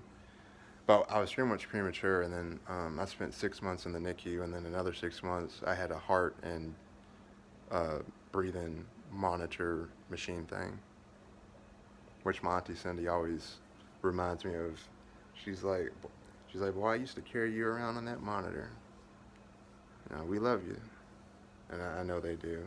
But at the same time, I don't talk to anybody either. But um, yeah, her daughter, my little baby cousin, Braxton, she messaged me the other day and asked how I was. She asked me how I was doing with modeling because I'm working on that. But obviously, I haven't. That's not been a thought for a long time since I've been sick. But I just let her know I haven't been able to work on it because I've been so sick. But she's the only family member that's checked on me, which is sad. Which is why I was mentioning the thing about my family. But so literally, ironically, the day I was born, the second I was born, I almost died. And that's another reason why I'm so outside of the OCD and everything and all that, but because not getting some out of my mind gives me really bad, like, extreme anxiety. Because then I try to remember what I said and I can't remember, then I get upset, and then I was like, oh, well, what if it was something important, or, you know. But then also the need to be heard and not having the option to be heard when you're a kid is another thing. Another thing you'll notice is that I explain myself and apologize inappropriately all the time, and because I'll say, like, I'm sorry, and then somebody will be like, what are you apologizing for? You didn't do nothing. But anyway, um, I've been getting better about not apologizing about stuff all the time. I'm cold. Well, it's actually timely that I put this on. Oh, but um, around the time that one, because of wanting to keep myself safe. Well, I'm not gonna show you, but um, when the looting and the rioting and all that stuff was happening back then, and the cop stuff and all that, that just spurred on my sense of urgency to get a firearm. So I did, which is that. But anyway, and I don't shoot it. I never rack it. Rack it is where you cock it back in the the thingy opens up from the magazine, and it goes from one bullet goes from the magazine into the chamber. So that's what putting one in the chamber means. But I've never put one in the chamber because it's only for self-defense. But I need to finish this up because my nerve is hurting. But quick story is, my dad was asking to marry my mom, and my dad said, or my grandma said, which is my mom's mom. Only memory I have of Grandma Beverly is, like, the fan was going like that. It was like back in I was born in '89, so like back when those, like this right here was like a real dingy orange, and you had the fan going, and I think that the thing was brown, like them apartments. Um,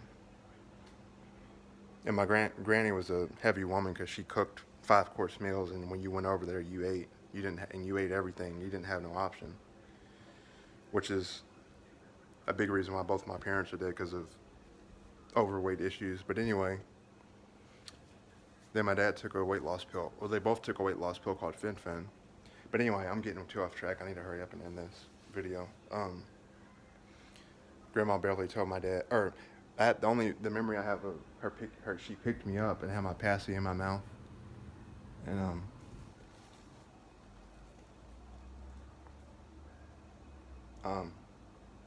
that's the only memory I have of my grandma, and that really hurts my heart, and it's something I've been thinking about a lot lately, and I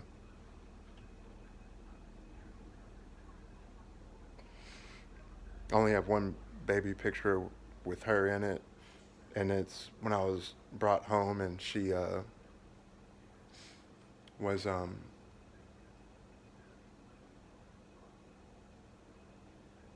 looking at me with such love.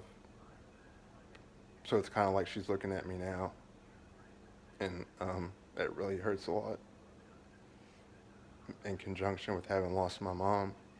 And just a quick note on that, just so you know when it comes around, but outside of my mom's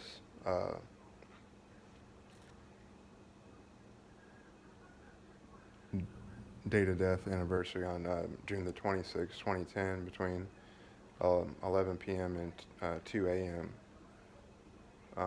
she just dropped dead on the floor of a cardiac arrhythmia of unknown causes. But anyway, aside from that day, that's the worst day for me, or one of the worst. Well, equally as worse as March, because I was born March the 6th, my mom was born March the 16th, and my grandma was born March the 26th. So obviously it's self-explanatory why those are the two worst times for me. And then as soon as March comes around, I immediately think about the only memory I have of my grandma, and it's just like a vicious cycle.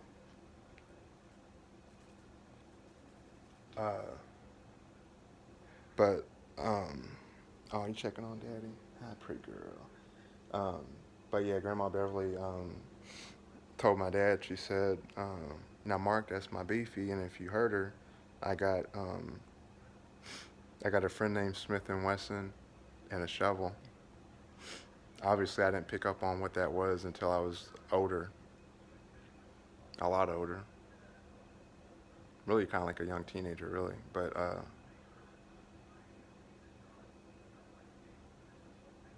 just thought that was so funny.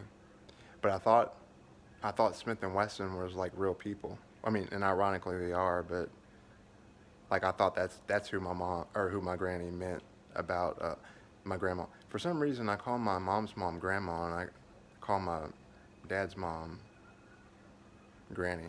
I just realized that. But anyway, well, I've always known that. But anyway, um, that's the reason why I got a Smith and Wesson. But anywho,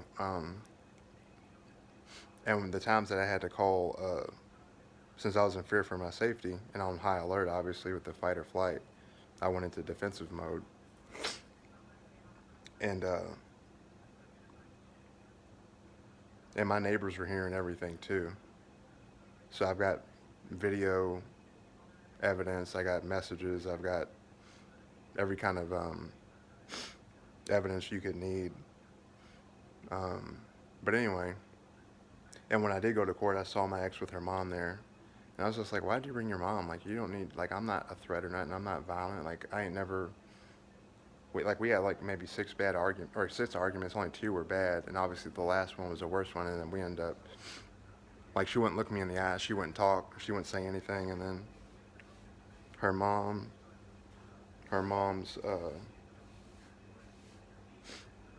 her mom, her daughter, and then her daughter's girlfriend all came over unannounced to try to mediate things for like, they were here for like 3 hours. And my ex wouldn't look me in the eye. Like, she was sitting right here, and I was sitting in my chair, obviously. She wouldn't look me in the eye at all, except one time. The only time she looked me in the eye, I corrected her on something, because essentially, and I got all the messages, but essentially, I found out that from her daughter that her daughter said like she's just a really bad person. I don't deserve to have to deal with her and all that stuff, and she lies and manipulates people, and I don't even really know why, but because she never did that to me, but like it wasn't like she was like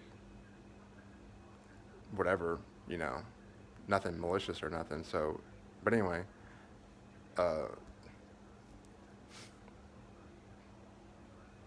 um,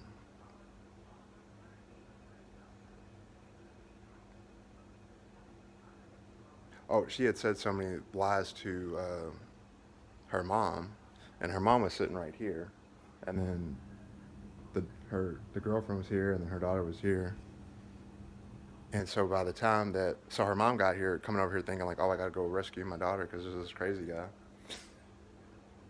But we just had like regular, couple arguing. And the first bad argument was we had a state of emergency because of the snow, and they said to not drive. And she has a sports car with a V8 and a Charger, a Dodge Charger, and those don't go on ice. And she wanted to go to her family's house for Christmas Eve, even though the governor literally said it's like, risking your life going out, and so she did. And then, so that's what that was about. And then,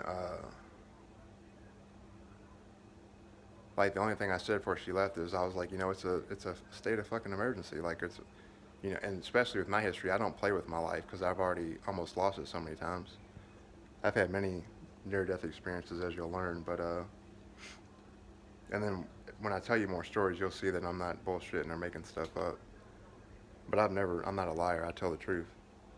That's why I don't have a problem being candid, because there's too many fake people trying to just get attention for trying to make something seem like a big deal or serious or whatever or bad. But they just tell you like surface level, like pretend stuff. They don't tell you the real stuff. And that's not going to get you nowhere. You're not going to learn or nothing from that. And Joe Rogan said his favorite quote he's ever said is, soft times make soft men and hard times make hard men. And I'm a hard man.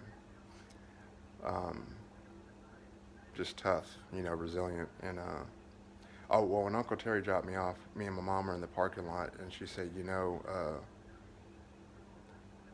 son, we're survivors.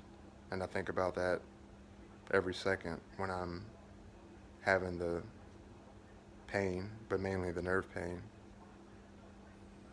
So that's something I draw strength from.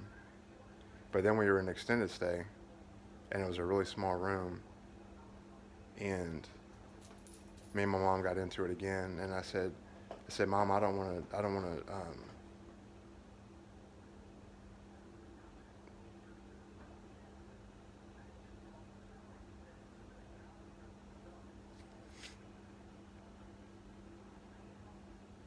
I just said, Mom, I love you more than life itself, and I'd do anything for you. I'd die for you, and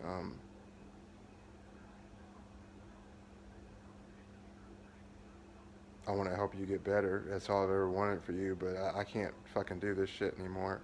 Meaning, like, just going from place to place to place and just having to constantly every day worry about if she's going to be dead somewhere, or I'm going to get a call, or she's going to drop dead or OD again,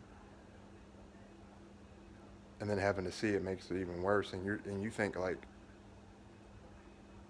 what people don't get is like that. What all this stuff I'm saying happens one time to somebody, and they're fucked up for life. Imagine having it like every day or every week or every month or every year, like, months and months, years and years. A lot of people either turn into bad people and take it out on others, or they don't make it. But anyway, to finish this up, what happens when you have the reaction with the Crohn's is a lot of things, but with mine, small holes were opening up in my stomach, or called microperforation. I don't know if that's it's a medical term, but I think the way they say it's a different way. But so in other words, blood was spreading to my organs in places it shouldn't have, and that's why I was turning color and dying. And the lady looked over like that, and she was like, she's like, if we don't get him in surgery, he's not going to make it. And then I blacked out. And then I woke up, and Dr. Donna Volk, I was on this side like this, and she was looking at me like that. And she said, I'm sorry, but you have Crohn's disease. And I was like, what's Crohn's disease? And I can't do influx in my voice a lot because talking is the most painful thing to do. So changing my tone or influx in my voice really hurts. But I do want to do it because I want to get the point across, because if you just kind of talk baseline all the time, it's not really gonna, you know what I'm saying, it's all gonna sound like mundane and not relevant or whatever. Uh,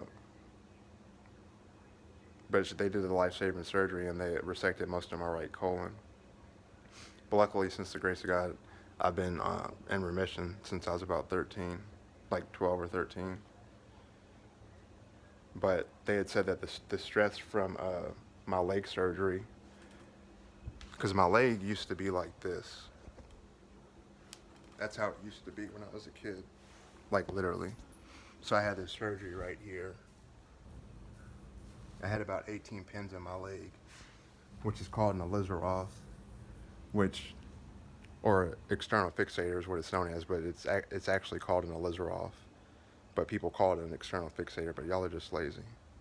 Y'all need to call stuff what it really is, because that's the doctor that came up with the surgery to correct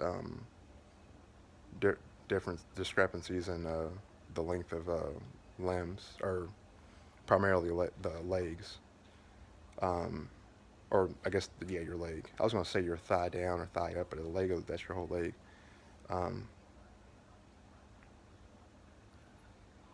They said the stress from that. I had that on for a year, and then I had a cast on for a year, and oh god, that damn cast. If you never worn a cast in a long time, I would get like little instant things and scratch in there, and there was like countless ones in there, which thank god it didn't get affected or nothing.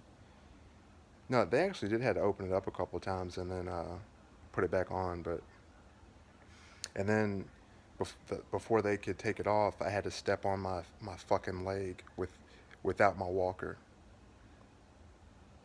I have my walker's in there, and I have a cane, but I haven't had to use the walker lately, thank God, or my cane, but I'm sure I'll need it at some point, possibly. Well, definitely when they'll have them there in Texas, but that was like just as painful as my nerve pain, and just as painful as when I was having the Crohn's attack. And I can't, because you're talking about like 18 pins like going up into your flesh and the sinew and your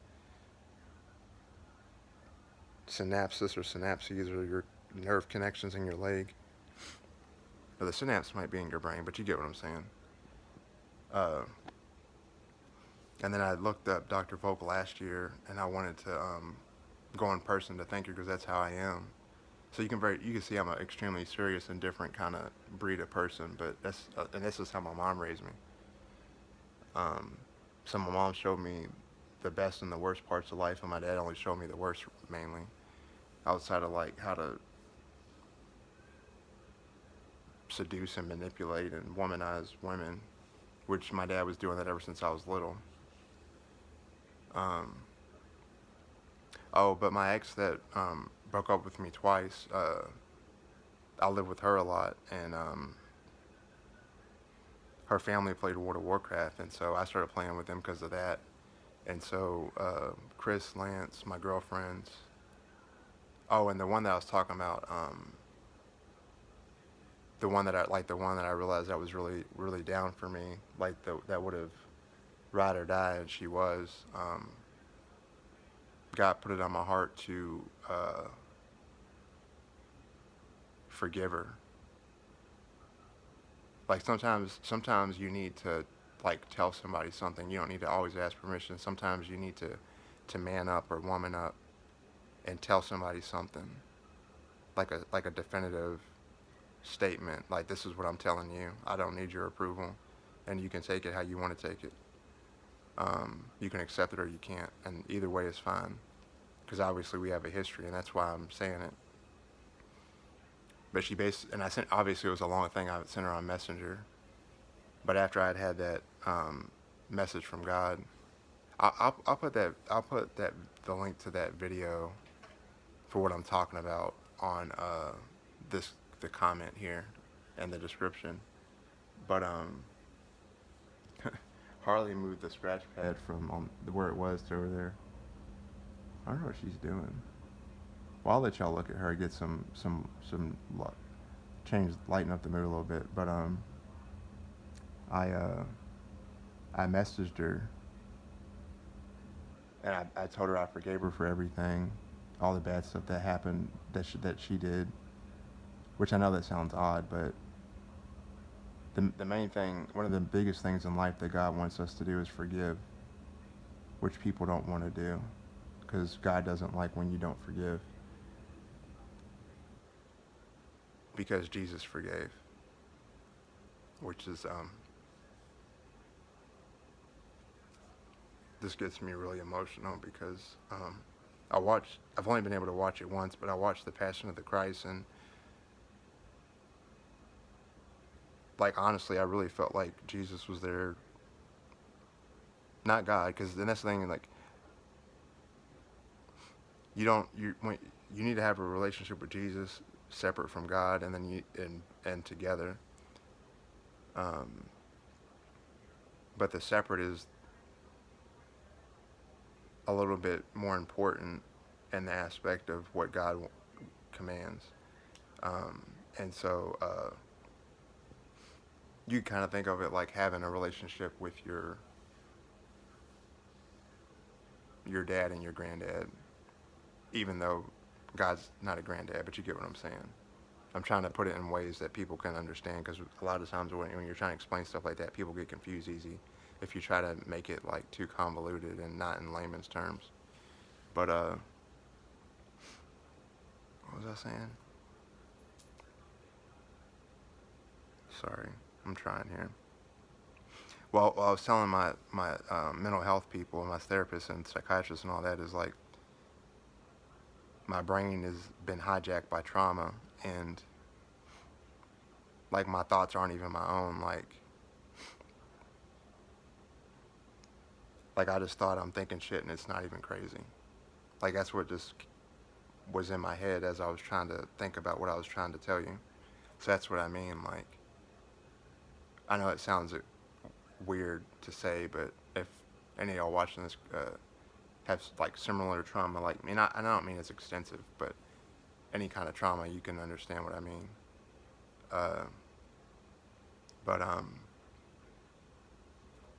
what was I saying?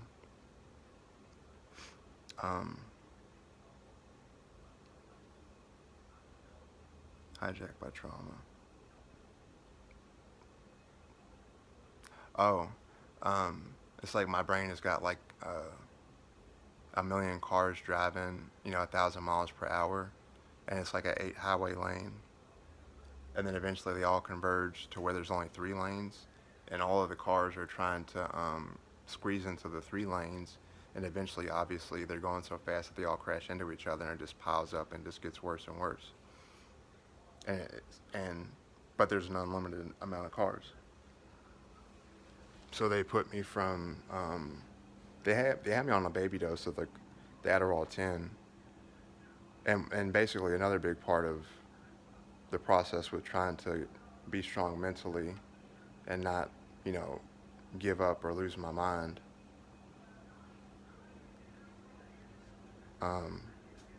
And I can't lie, emotionally and mentally, that's where the last couple of days I've been like, I just don't want to do this no more.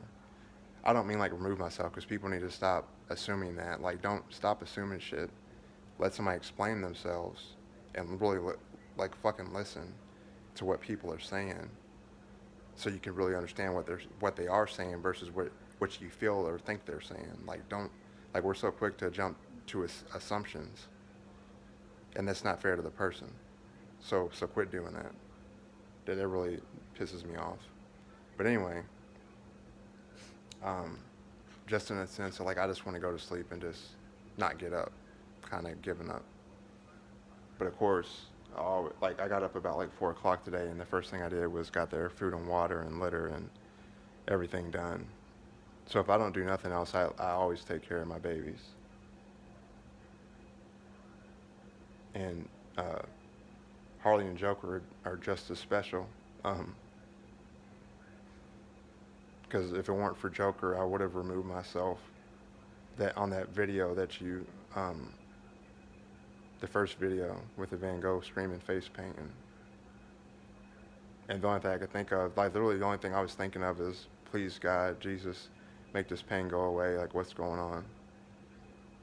Because I was taking all this like like a dangerous amount of ibuprofen and Aleve and all this stuff. Uh, and I was drinking a lot of alcohol, but like when this happens, you're so desperate to make it stop that either you make it stop or you get, like you either make it stop or you remove yourself. And I don't give a fuck what type of, how strong you are, what religion you believe in. Like none of that matters when it's happening. And this, like that's how serious this is. Um,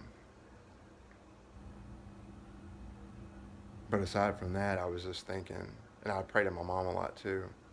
Oh, and the reason I pray over the dead is because there are times where Jesus does come and pull people out of hell, which I know it's hard to think about, but there's just lots of stories about stuff that you wouldn't normally think, and then also there's a lot of people that have removed themselves, but actually went to heaven.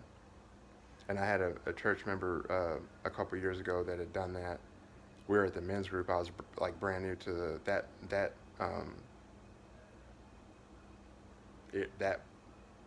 location. I got baptized in 2015, Christian, but I go to Southeast Christian Church, but really awesome church. They paid a month in my rent, a lot, but recently they paid it the month before last, despite the fact I hadn't been to church in about 2 or 3 years. But anyway, Megan, my ex, that and I don't mind giving names because y'all don't know these people. I'm not going to give like anything outside of a first name really, or a first name, but I want y'all to really understand like what I'm saying is real, and I'm not just making shit up. Because a lot of people can make shit up, and they don't give any context, and I'm extremely detailed and big on context. But again, the less how my mom raised me, and also my personality. But Megan messaged me back, and she forgave me, and I asked her, like the last thing I really want to do for both of our healing is that, because she told me that she cried really bad when she found out that my mom died, because her and my mom are really close, and I thanked her for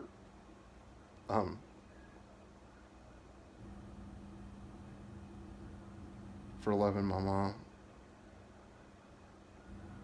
and being a good influence in her life, even though me and Megan were having sex all the time and blah blah blah. But like I said, I was out of control. Basically, my mom didn't really care what I did as long as I was in the house, really. But anyway,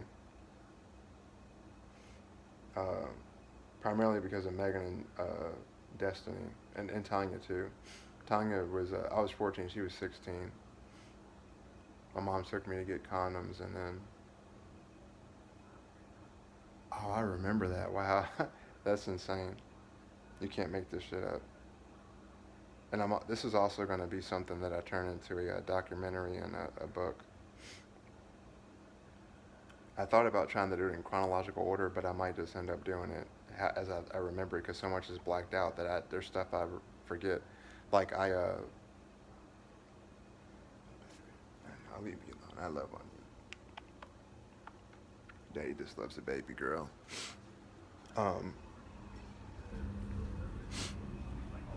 was trying to find Joker. I need to charge up my phone and get this video. I gotta take out the trash. But I lost my virginity to Tanya, and I say I had my first kiss with Tanya we were under the street lamp in the neighborhood, and it was like a gigantic complex of apartments and really hilly. And why is the camera so close to my face?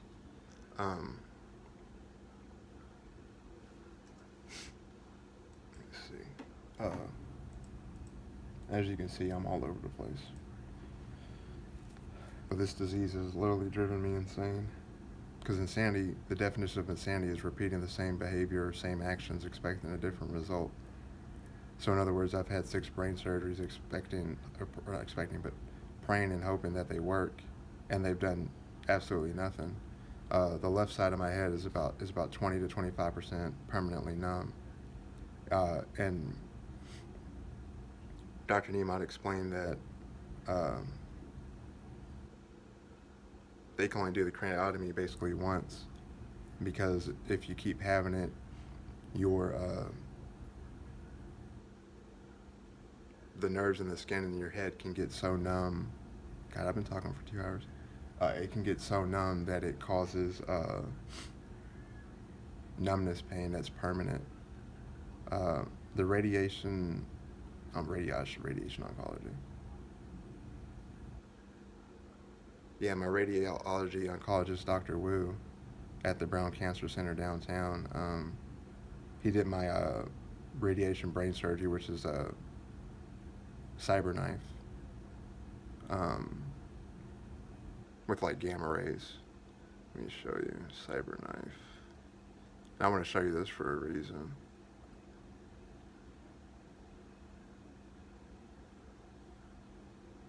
That's it right there. Um, but this one's better. That's what I was in, right? That's how mine was. And then it's on this crane and it moves around and it circulates and it has like tiny where are the rays at? It's weird. Well, there was one that had more. Well, you can basically see like that red. You can see the red line when you're in there. Um, but everything I've had done has literally done nothing. Not reduced my pain, not temporarily stopped it. If you're lucky, obviously, and I don't like itching this side. And see, as soon as I start, what I tell y'all, as soon as I start talking about it, something happens. But it's like I'm waking it up or something. But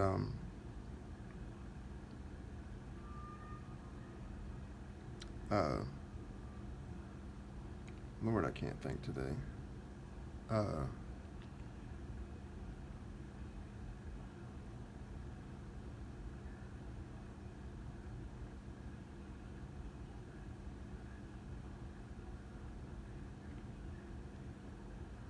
oh, if you're lucky, you can be cured the rest of your life. At this point, I don't feel like that's going to happen, but and I've met people that have had it like 20 plus years. Actually, it's crazy. See, like you can't make this shit up, and there's so many like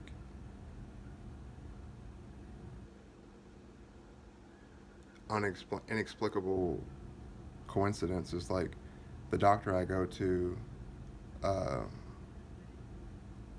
he was like my main doctor, Dr. Rice. He wasn't there one day. I had a nurse practitioner, Dr. Kelly, and she saw my condition, and I was like explaining it to her. And I even explain this to doctors because to make them understand how serious, or it's the worst pain. And I only go there for like blood pressure stuff and all that. But and I got my blood work back a couple days ago. I'll post that, my yearly blood work. But uh, I wasn't talking for too long, obviously. And she said, well, how am I gonna say obviously? I haven't told you what it was. I wasn't talking for too long, obviously, because it turns out that she had it. She's had it for like 30 years, or 20 or 30 years, and all she takes is gabapentin. And then she said, some days all I can do is lay down and cry. And I'm just like, but anyway, like it's different for everybody. I'll post a link to this new group. Actually, let me see if I can make a group. Like I don't even know how to navigate Facebook. Um,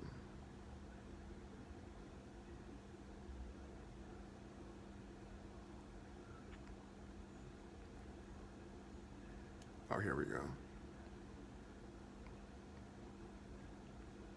Where's the create group button?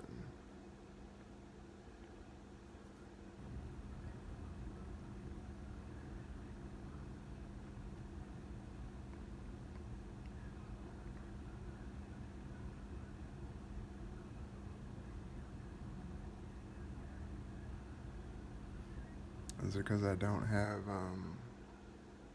my profile set up? Like it's not letting me click on the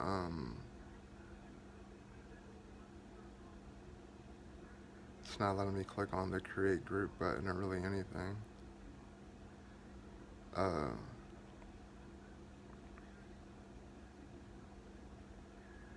oh, I got a donation from Cameron D'Souza. That was, if you're watching this video, Cameron, I really appreciate that. Thank you so much. Even if uh, people say even if it's $1, it helps, but you actually can only post. I think it's $5 if I'm not mistaken. Is the minimum. Uh, oh, it's just this. Um, and I can't lie. Haven't been homeless, and even right now, haven't been homeless so many times. Even when things are going good, I'm extremely paranoid all the time and fearful of being homeless again. Um, because honestly, there's a huge difference between the way that people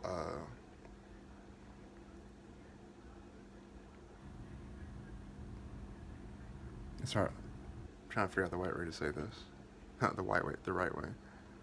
Sometimes, and obviously with my brain and my thoughts not being coherent and being able to me to I don't even know, generate them. They just generate themselves. Like you try to do a captcha code and you click on generate new code. My brain, obviously my brain is constantly generating new words and stuff. Oh, with one of the soldiers, the Marine, I was talking to him, and for some reason in my mind, the randomness, like the uncontrollable thoughts, it was like I was looking at him, and then my thoughts were like, "Fuck you," and I'm like, "Stop that! Like, what the fuck's wrong with you? Like, we love America, I love my country." And I've watched, oh, and like the last year or so, I've been extremely emotional. So I guess I don't know, which I'm normally not, but a little while back everybody's seen it in history class, but I only need to finish this. But I watched all of all the wars that we have recorded, and it's extremely important that people just to rehistorize myself, basically, or re-honor our fallen and the ones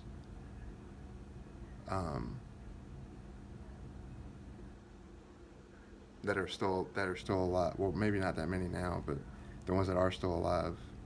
Hopefully, God willing, there are some World War II veterans, and I'm talking about like going back, but hopefully there's still some of our people, our countrymen and women that serve there. And I'm not talking about just men, I'm talking about women too, because women do serve as medics and first aid and doctors and all types of stuff, but which is something that people need to recognize more, in my opinion. I'm not opinionated, but I like to speak from the heart and say things that I feel like people need to hear. Oh, this picture right here, can't remember what surgery that was, but my godfather, Ricky, I have 4 godfathers. One of them died. Dave, God rest his soul. But he was gonna come and see me, but he didn't know where I was. And the only person that came to see me was, and I wasn't sleeper with him, nothing, but she was just a good friend of mine, a co-worker when I used to work at Spectrum. Shakira, she came and saw me. I need to take her to a lunch or something and thank her. I think about that all the time. I just haven't done it. But yeah, the stuff with the thought. Well, I guess that's why I wanted to tell you, so to illustrate like how much of a complete contradiction that not being able to control my thoughts can produce when it just gets to a point of like nonsensicality. Oh, and that's another thing. I make up a lot of words, a big number of words I make up. Because that's like literally, um, that's basically just how my brain works at this point. Um, I'm going to wrap this video up. I'm trying to figure out how to make this group. Uh,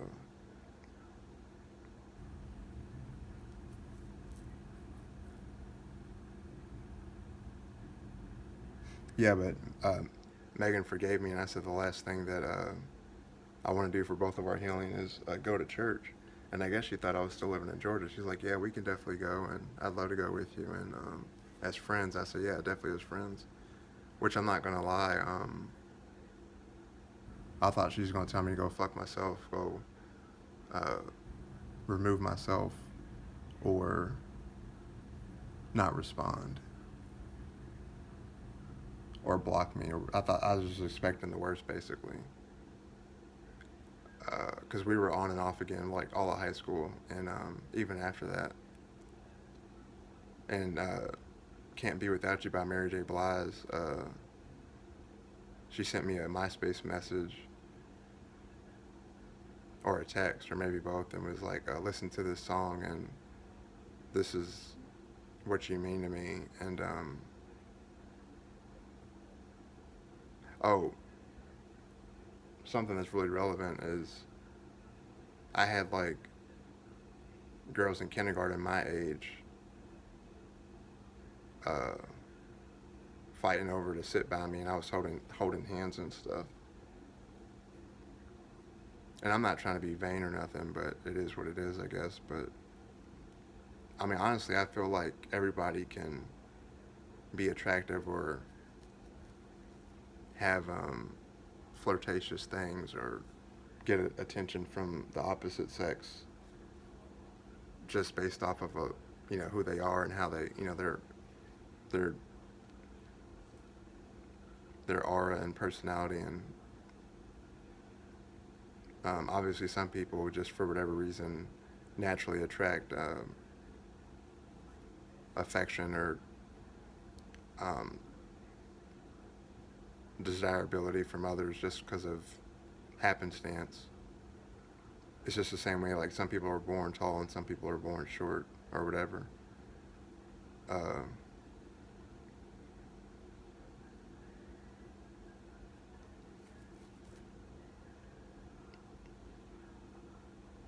Create a group. I finally found it. All right, so I'm gonna name this. I'm gonna name it the same thing as my. I gotta go pee. I need to hurry up. Uh, but even after listening to Mary J. Blige, I still broke up with her. But so the point is, my entire life, I've always had just like way too much options of like just random. Well, when I was a kid, a minor, random girls always, you know. And again, I'm not trying to sound like an asshole or sound like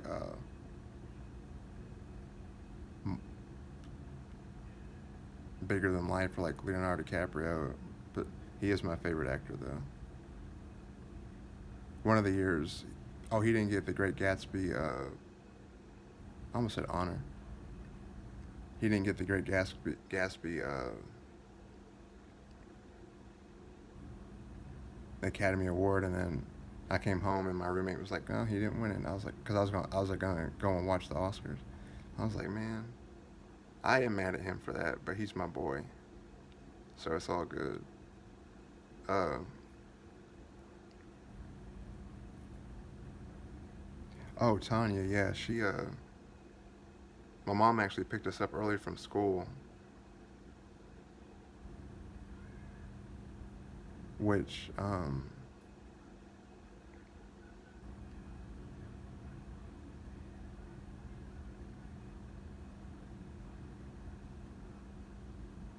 Yeah, she picked us up early for school so that we could have sex, and which is totally nuts. But I literally like that's when I was 14, and I literally just now remember that at 34. So that's kind of like what I'm talking about with the thoughts. Now that's a good thought, but it's usually bad ones. But I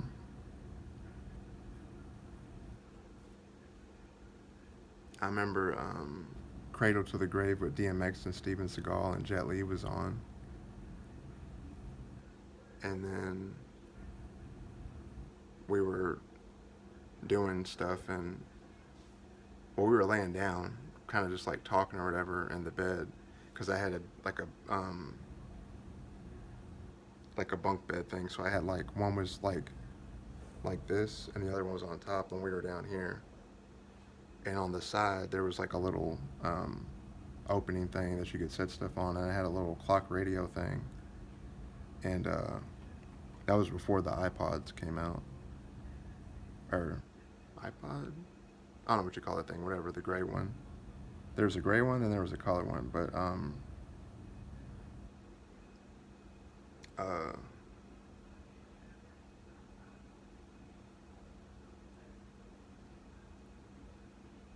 uh, Britney Spears came on, and Tanya was like, "Can you please change this? I don't want to do it to this." And I was like, "Sure."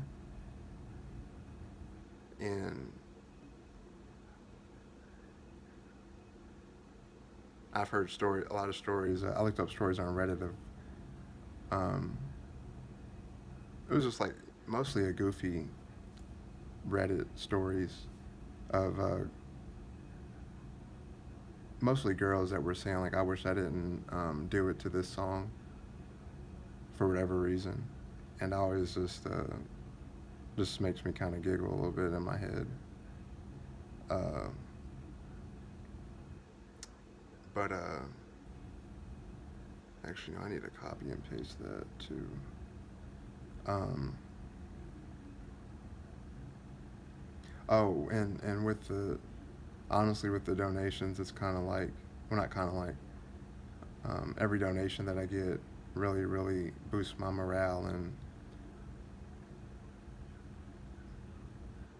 makes me feel like I'm less in danger of being homeless and all that. And um, I have a I almost said I have a judge. I have a lawyer. Um, Now I don't have the money to pay him, obviously, but and hopefully by the grace of God, if I do finally get approved for everything, I'll have the back pay. But and my lawyer explained it to me recently, but they get paid from based on a percentage of I think they get 30 or 40% of what you get for the back pay. Um, and obviously honestly I'm at a point now where I can't even enter. Well, I mean I'm not at the point now where I've got enough donation. Well, at this it would be donation money at this point. I don't have enough donation money to get down to get stuff going with the process um,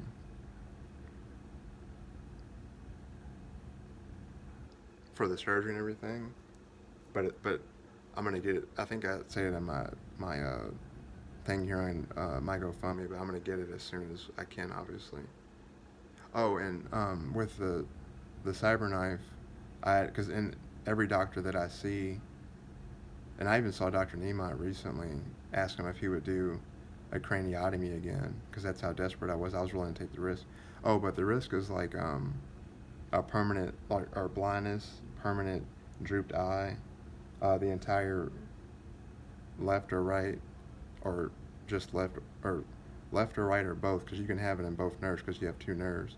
But the trigeminal nerve controls the entire function of the left and right side of your head and sensation and everything. And the closer your brain, the pain is, the more it hurts, and that's why it's the most painful.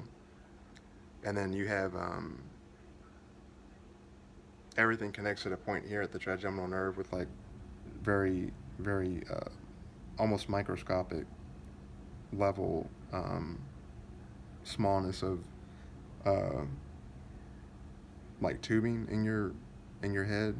It's and little microfibers travel through there to do different things, like thousands at a time. And a big part of and it's usually like a blood vessel pressing on the trigeminal nerve. Um, I'll post a link to the video of the surgery that I had, but and if there's anything that's like really extreme, I'm gonna try to not put anything super grotesque or nasty on any of my videos. But some of it is it is important to get the point across, as to not make people feel like you're cheating them out of a donation or you're trying to play up something or whatever. Um, but the you know, but anyway, I really gotta get this video done. And there are some other things I need to get done. I need to go get my medicine. I haven't had my Vibrant since over the weekend. It was supposed to be ready Friday, but they're out of stock, and I'm kind of at a point now where I'm kind of getting to a manic depression, and but I should feel better once I have my once I have my uh, uh, Vibrant. And for some reason, my doctor put me on a potassium pill. Uh,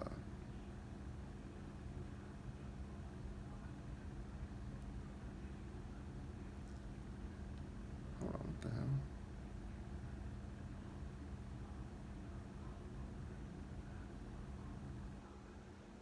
Okay, well, I guess it's fine like that. Anyway,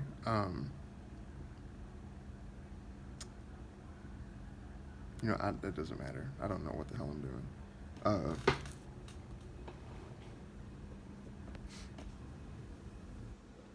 but even going back to kindergarten, and then a couple with my dad. I've got about like 8 brothers and sisters. Like, it's hard for me to remember simple things like how many brothers and sisters. Well, I have one sister, I know, but how many brothers I have, because I have so many, and then I know I have ones that other brothers and sisters that I just ain't met yet. I know that for a fact.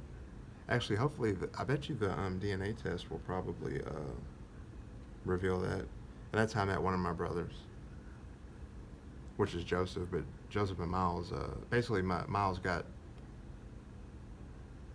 he was working at this job with Joseph, and Joseph was a manager, and he worked really hard, like almost 10 years to get to that point. And then he hired Miles, and Miles is our baby brother, one of our baby brothers, and he hired him, and then he had left, and before he had left, and this wasn't the reason why he left, but before he had left, he had been doing stuff with a bunch of the female co-workers he had, which I guess at that point wasn't an issue. But then a little bit later, a good bit later, Miles wanted to get some money again, so he came back, and then he did the same behavior, and he got Joseph fired. And I asked Joseph, I said, I won't mention anything to Miles or Megan or Lindsay or Dana or anybody about anything I say with you, but at the same time, I don't want to make you feel alienated or anything. So basically, I was basically asking for permission if it would be okay to still talk to Miles and them, because they're my family too, and I love all my family just as much, with the exception of my mom, who I do put in a special place. But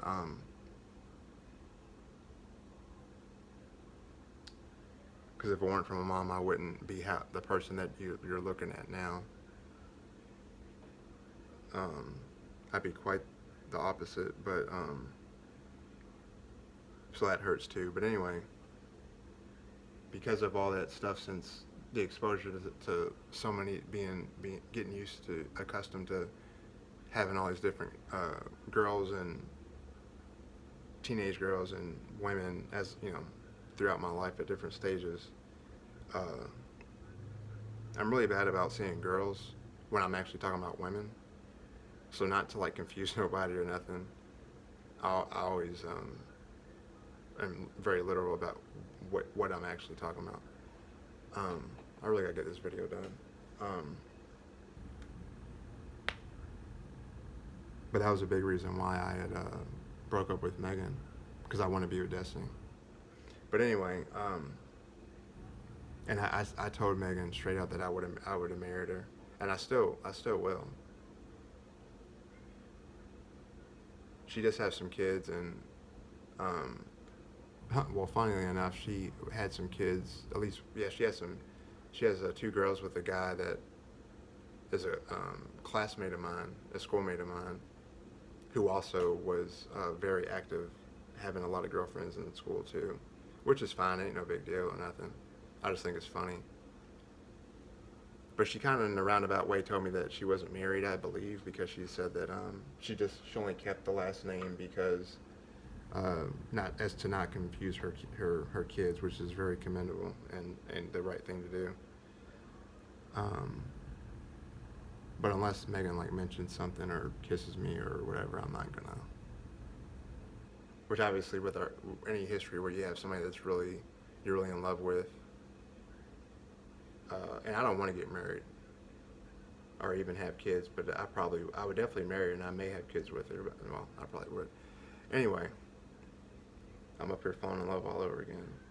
But the point is, when she was sending me pictures and stuff, not nothing bad, just like updated pictures of her and stuff. And so obviously I can't lie and say I don't, desire again and reminisce, because I do, but that's just normal. But like just going back to an ex just to mess around or be goofy or whatever, that's one thing. But if you get when you say like we have history, then that's for real.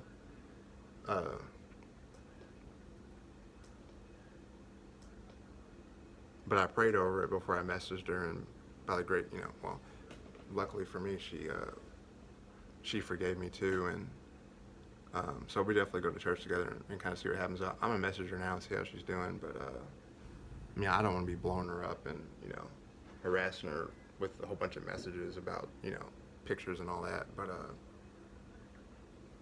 so I am very happy about that, and so I'm kind of on a redemption tour of just like, you can definitely forgive in your heart, and I'm pretty sure that God would be fine with that, because sometimes you may not be able to talk to the person if they're passed away, or if they don't talk to you or don't want to talk to you or whatever. But I just feel like it also would be a good gesture to God to also talk to him on the phone or in person or whatever, online, and just sort it out. And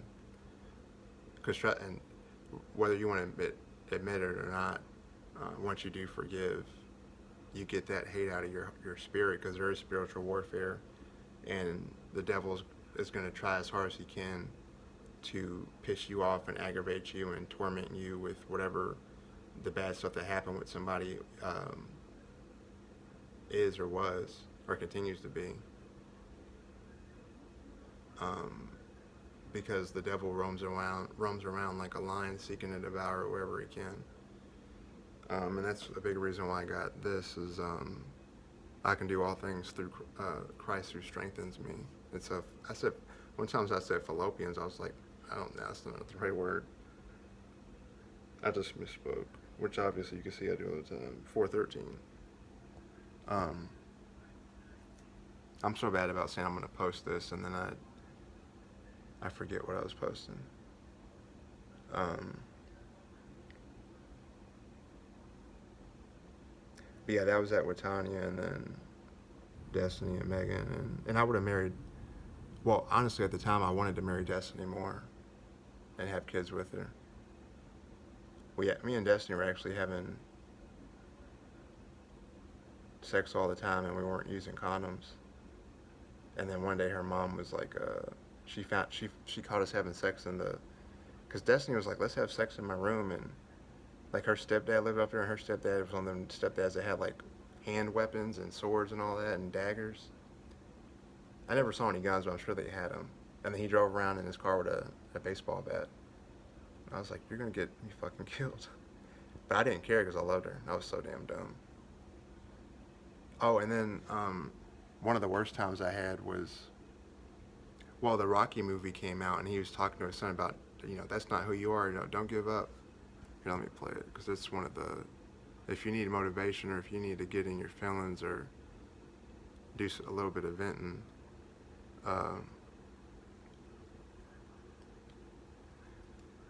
And this just hits me on every level.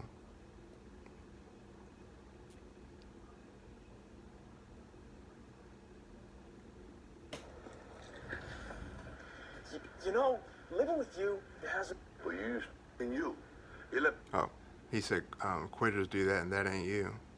people stick a finger in your face and tell you you're not. Yeah, let me, I do want to show you all this, because it's really important. Let me go pee real quick. I'll do this video, and then I'm about done almost.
Okay. All right. Let me put this sock on. Well, I'll just go to the end here, because I need to get off of here.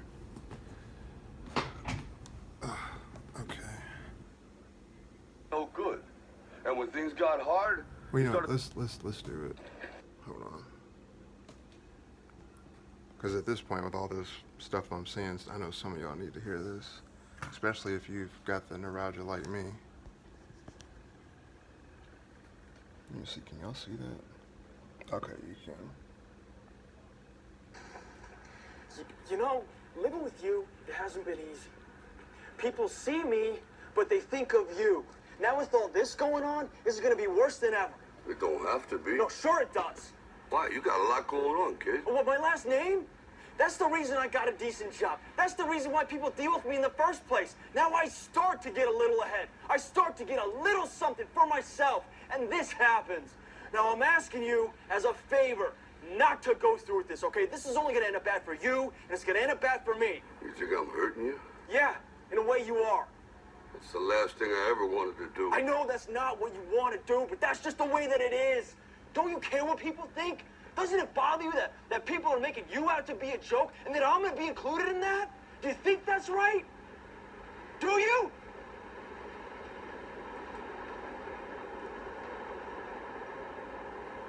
You ain't gonna believe this. But you used to fit right here. I'd hold you up and say to your mother, this kid's gonna be the best kid in the world. This kid's gonna be somebody better than anybody ever knew. And you grew up good and wonderful. It was great just watching you every day. It was like a privilege. Then the time come for you to be your own man and take on the world, and you did. But somewhere along the line, you changed. You stopped being you. You let people stick a finger in your face and tell you you're no good. And when things got hard, you started looking for something to blame, like a big shadow. Let me tell you something you already know. The world ain't all sunshine and rainbows. It's a very mean and nasty place, and I don't care how tough you are, it will beat you to your knees and keep you there permanently if you let it. You, me, or nobody is gonna hit as hard as life. But it ain't about how hard you hit. It's about how hard you can get hit and keep moving forward. How much you can take and keep moving forward. That's how winning is done. Now, if you know what you're worth, now go out and get what you're worth. But you gotta be willing to take the hits and not pointing fingers saying you ain't where you want to be because of him or her or anybody. Cowards do that, and that ain't you. You're better than that.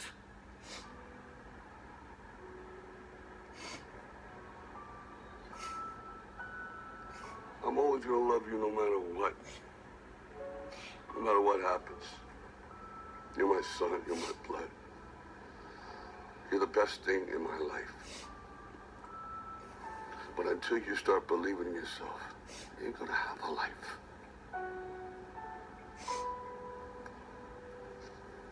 Don't forget to visit your mother.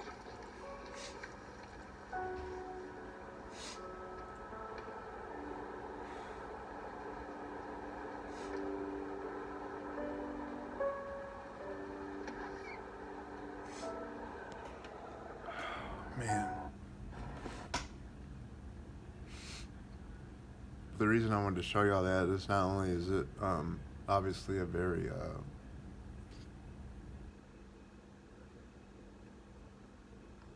hard-hitting and deep and motivational / emotional / hard to hear, hard truth speeches, but like I had watched that,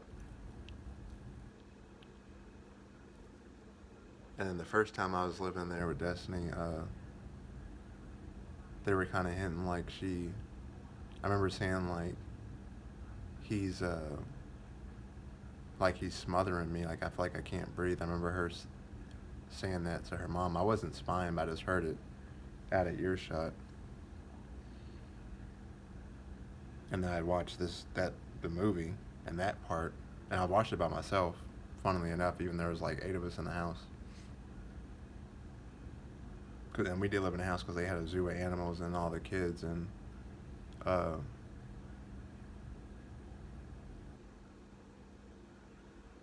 me and her listen to the same kind of music. And there's a song called Been Around the World, and it's like, I've been around the world and get nothing but love for who I am.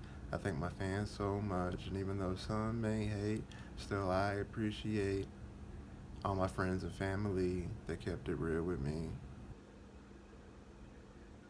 Yeah, I notice I can't keep many words straight in a sentence, but I can remember that verbatim from like when the Colts won the Super Bowl, whenever that was. That's how long. That's when the time frame was, like 06 or 07. But see, these are how prominent and profound and carved into my psyche that these experiences are. And it might sound funny, but it's like, oh, you're just having sex, or you're just like a horny teenager. Like, no, like actually, all the attention and the emotional support and love I needed, I wasn't getting from my mom, because she was out of her mind and never home.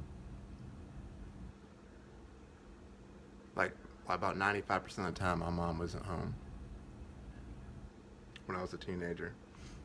And then not only that, but I didn't realize this until like the other day, but she would just leave and wouldn't even tell me where she's going.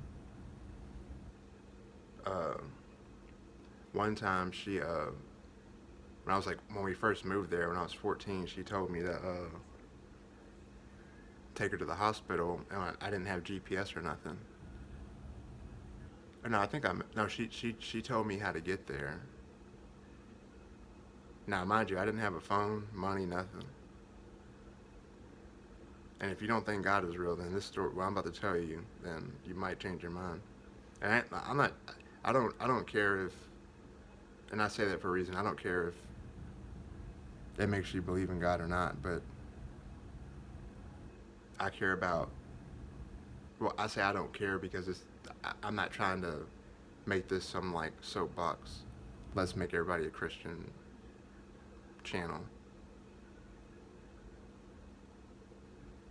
But God did put it on my mind to share my testimony, and based on that, you can choose what you believe. But if nothing else, I hope it gives you some perspective and helps you deal with whatever you're dealing with. And basically, no matter what video I make, I just want you to to get better and heal and be a better person and be a happier person and a healthier person and all that. And then maybe you might share this video or any video I do,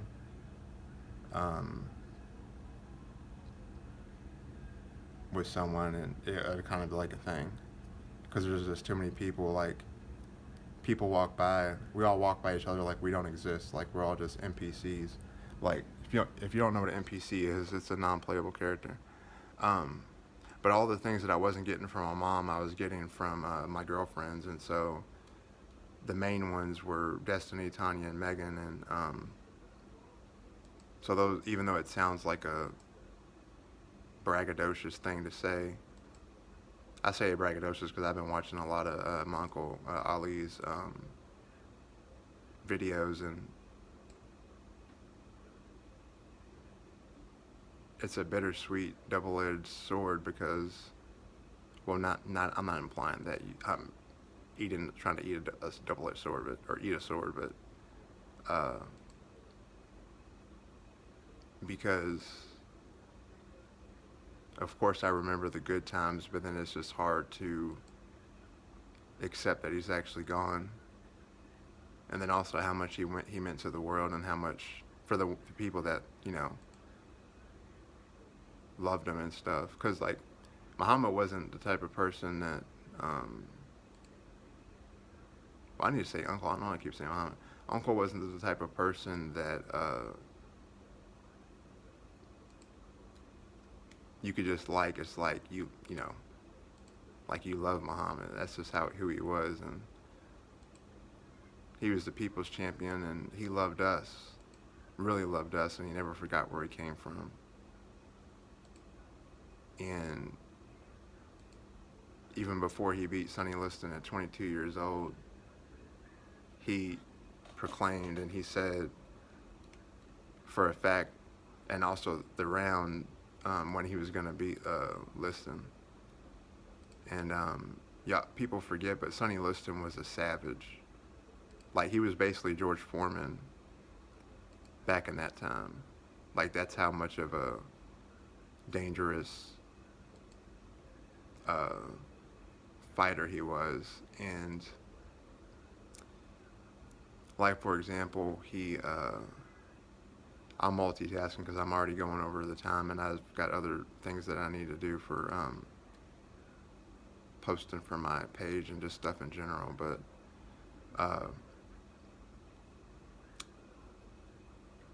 what was I gonna say?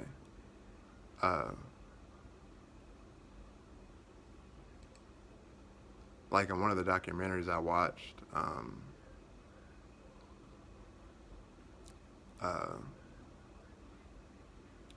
they were telling us, like, an older guy was telling a story, and he said that Liston hit somebody so hard that even with a mouth guard on, he knocked all the guy's teeth out. So if you could just think about that for a second, and think about how many fighters don't have none of their teeth knocked out, really, like maybe one with the mouth guard on, but then you're talking about all of the teeth with the mouth guard, so you kind of can see the contrast there.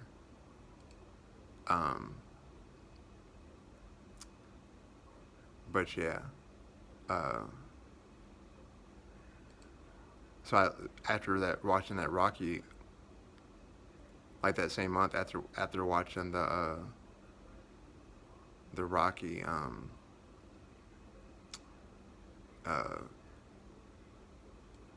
movie, and then hearing that song, it really put me into a spiral. And I'll never forget, we went to this nice restaurant, and I don't think they had what I wanted, but I got something. Obviously I got something, and something that really made me feel like Destiny was going to stay with me this time was, I was thanking her, like, profusely for paying for the food, because I don't take nothing for granted, because I've not had money or transportation or safety or nothing, so I don't take anything for granted. By the way, I'm not up here trying to act like I'm the Messiah or the Savior or the person that you need to go to for, like, you know, like, validation that, I don't know, just like validation that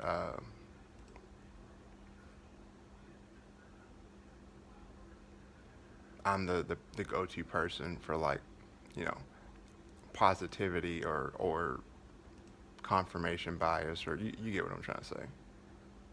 But I really got to get this done. But anyway,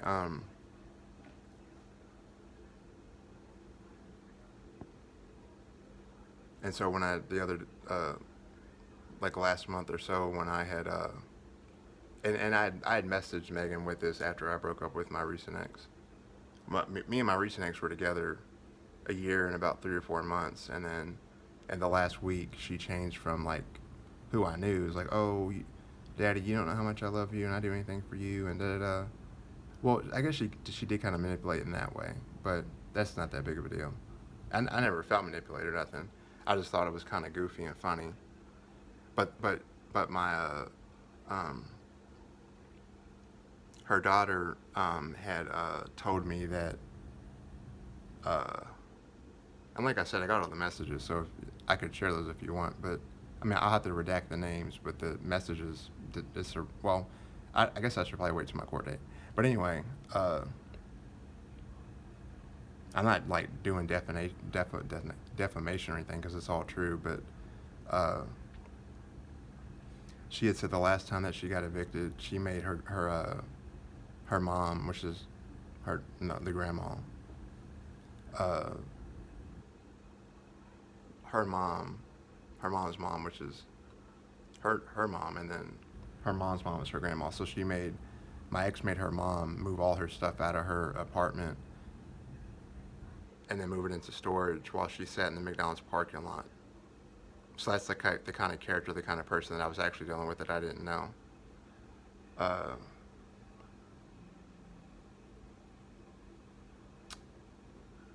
Oh, and the fight that ended everything, where we didn't talk for, like, now, okay, so she wasn't talking to me when they came over to try to mediate for the 3 hours. But when we had our last fight, then we didn't talk for like a week and a half, and then that's when they came over. But that one was because we had made plans to go to her older daughter's graduation. We had everything set, and then, like, we were like, at the 5-minute mark, I was 4 minutes from ready to go, and at the 4-minute mark, her mom called and changed all of our plans. And I think you get by now that I can't handle disorganization and dysfunction and chaos and all that. And apparently that's just how they operate, but I don't operate that way. But see, the thing is my ex knew that, and also I explained to her my history about being honest. And the very first date we had the only date, we were at Applebee's. We had a date for like 14 hours. Now nothing happened, but we stayed at Applebee's until like closed basically, and then we were out in the parking lot just talking basically. That was it. But the first thing I told her when she got in, I said, the only thing I can't handle is this, like, really bad yelling arguing. But both times the other 4 times were just regular, kind of like this, but the other 2 were like unnecessary, like unnecessary yelling. But see, she did it anyways. Just another.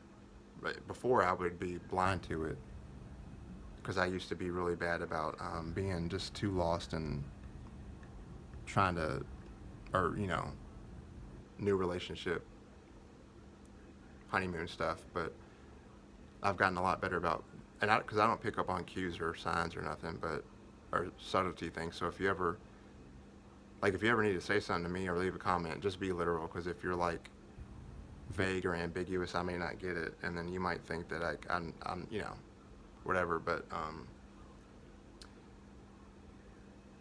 yeah, I really need to finish this video.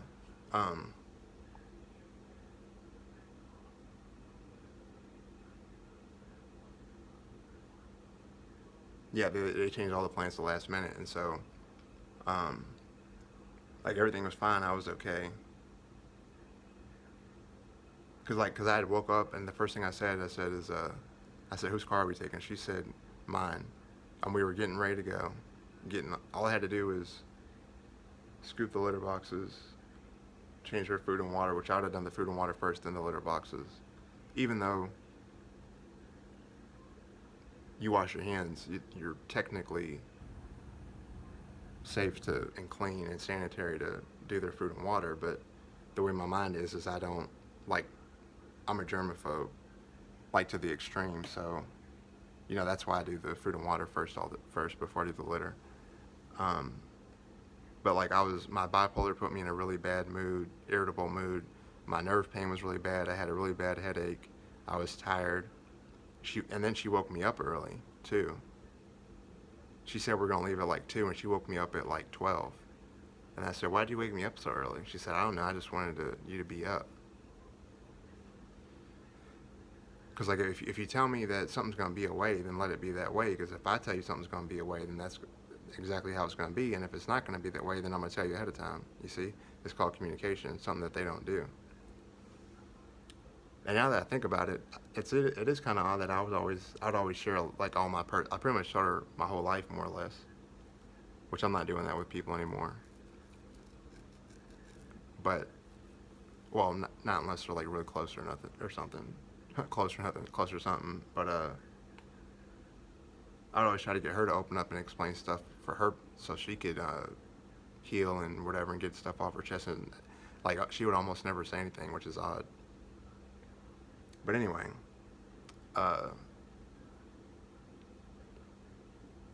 so it was all that going on.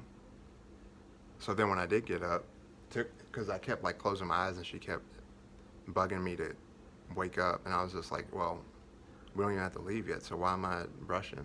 And then she kept rushing me. And so when I did finally get up, I was getting everything ready, and then ready to go.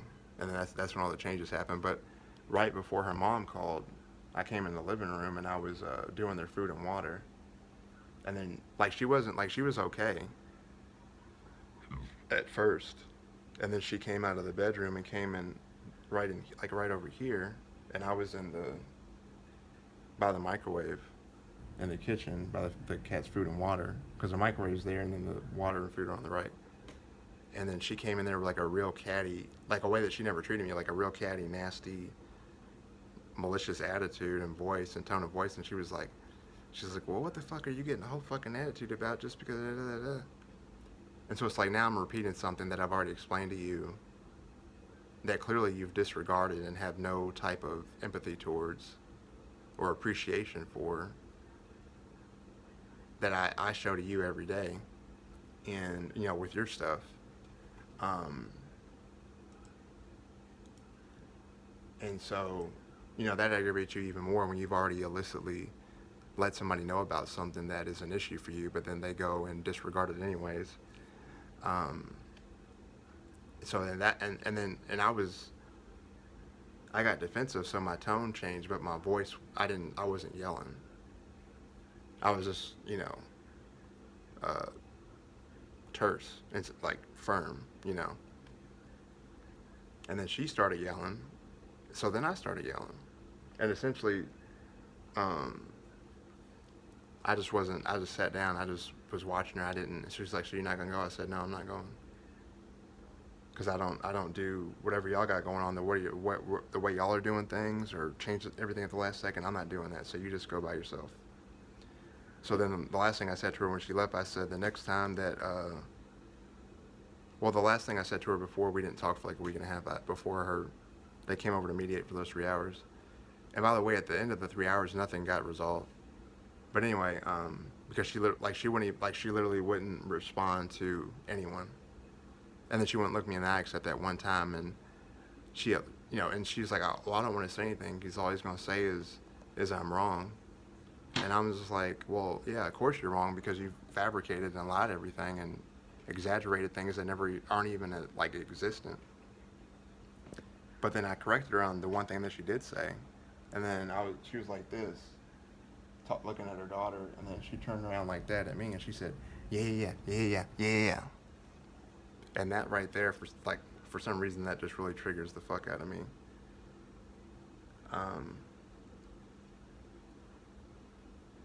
And then I had to go back and explain all this stuff with my terrible past and abuse to her mom, so her mom understands why it's such a big deal that we know what the fight was about, the context. And her mom just didn't know like how to think or process. You could just tell she was like, "What the fuck's going on?" Like, but anyway, not to keep repeating the same stuff. Why was I saying that?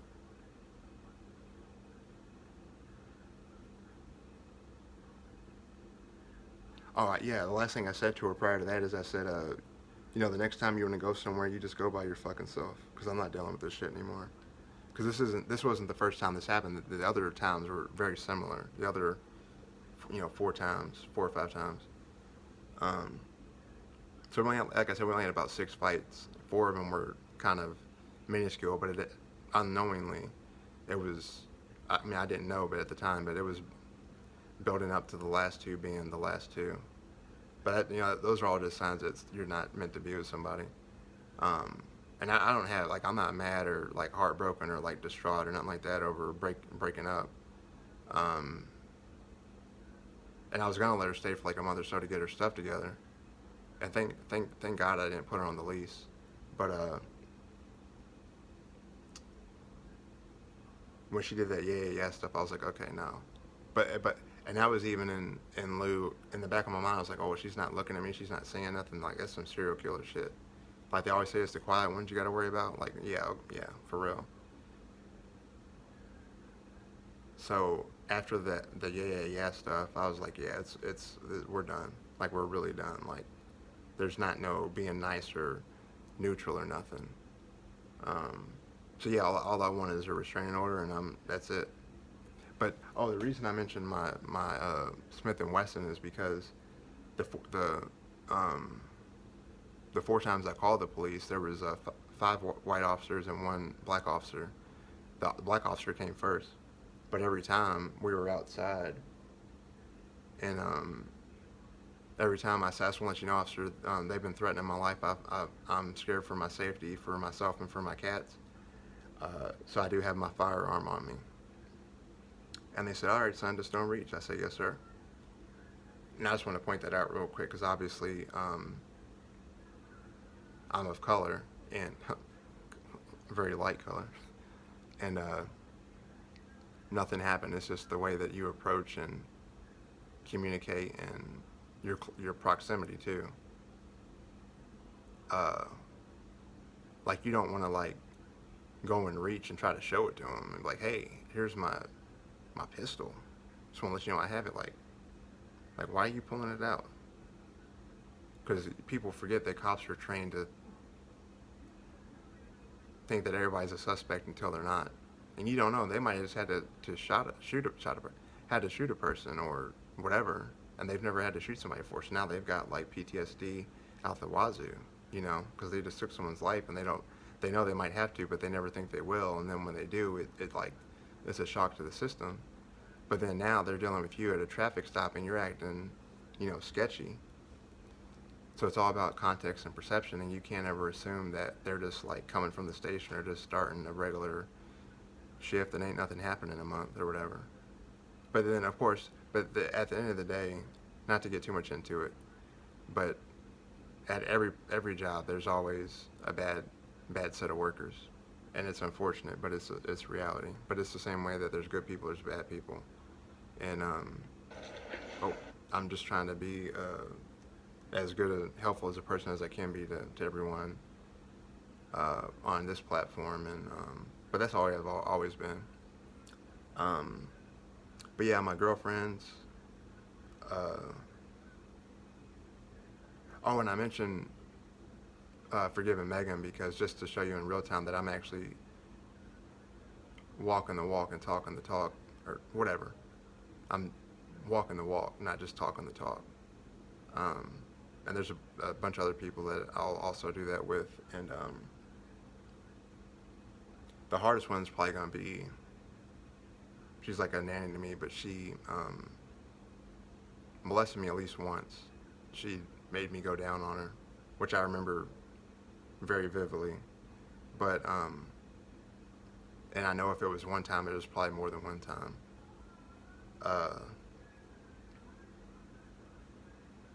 But back then, when I was a young kid, and even a small kid, I remember I was doing things that like are all like indicators of becoming a really bad person. Like I was a power maniac, which is a huge red flag. Oh, in Malgate, we lived on the second floor apartment first, and I got the long lighter thing. I got up on top of I remember I got up on top. It's not funny, but it's really not funny, but Terminator 2 would come out, then I became a power maniac, but I got the lighter at the top of the where you put all your food at. I call it the ice box because it hurts that sort of thing. Saying certain words hurts too, so I just call it the box. But I got on top of got the chair, got on the counter, then got on the top of the box, got the lighter, and there was that multicolor fire retarded rug, and another reason why I'm so in depth on videos is because I don't always, I try to post like every couple of days or a few days, but obviously like I don't know what the last time I posted a video was, but if I hadn't posted a video recently, because that's how sick I've been, which is the case here, but losing that blood yesterday really like completely wiped me out, plus the pain. Even though I went to sleep at like 9 or 10 o'clock and woke up at like 8 o'clock or 9 o'clock. But that just shows you how much it takes out of the pain takes out of you. Not the blood, obviously, but the nerve pain and everything takes out of you even when you're sleeping. And I wake up about 3 or 4 or 5 times a night just from the pain. Not even the night terrors, but and then my dreams are lucid. And my night terrors are lucid. I don't have very many nightmares. It's usually night terrors, but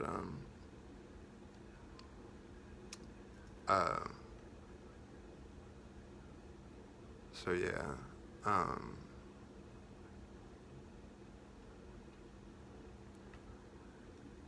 me see, from the 90s. But I'm about to say this and get off here. I was talking for too long. Well, I am waiting for my medicine to get done, but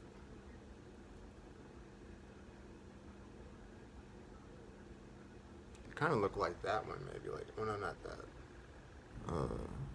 Oh my gosh, I used to have one just like that, probably the same one. Kind of like that one, yeah, but it was like the multicolor one.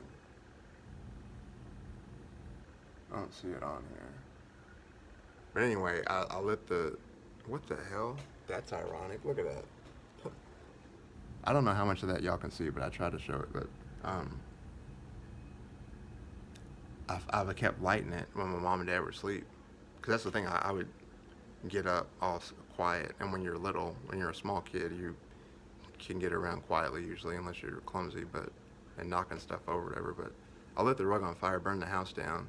But as the house was burning down, stuff was catching on fire. I went up, and my mom's side of the bed, she was sleeping on the right side, and on her back, and I got her eyes like this. I said, "Mommy, I burned the house down." We would always laugh about that, but everybody was fine. It wasn't funny, but it was, in a really dark way, it was funny because everything was okay. But then we moved into the first level apartment, and then that's where they got divorced. But anyway,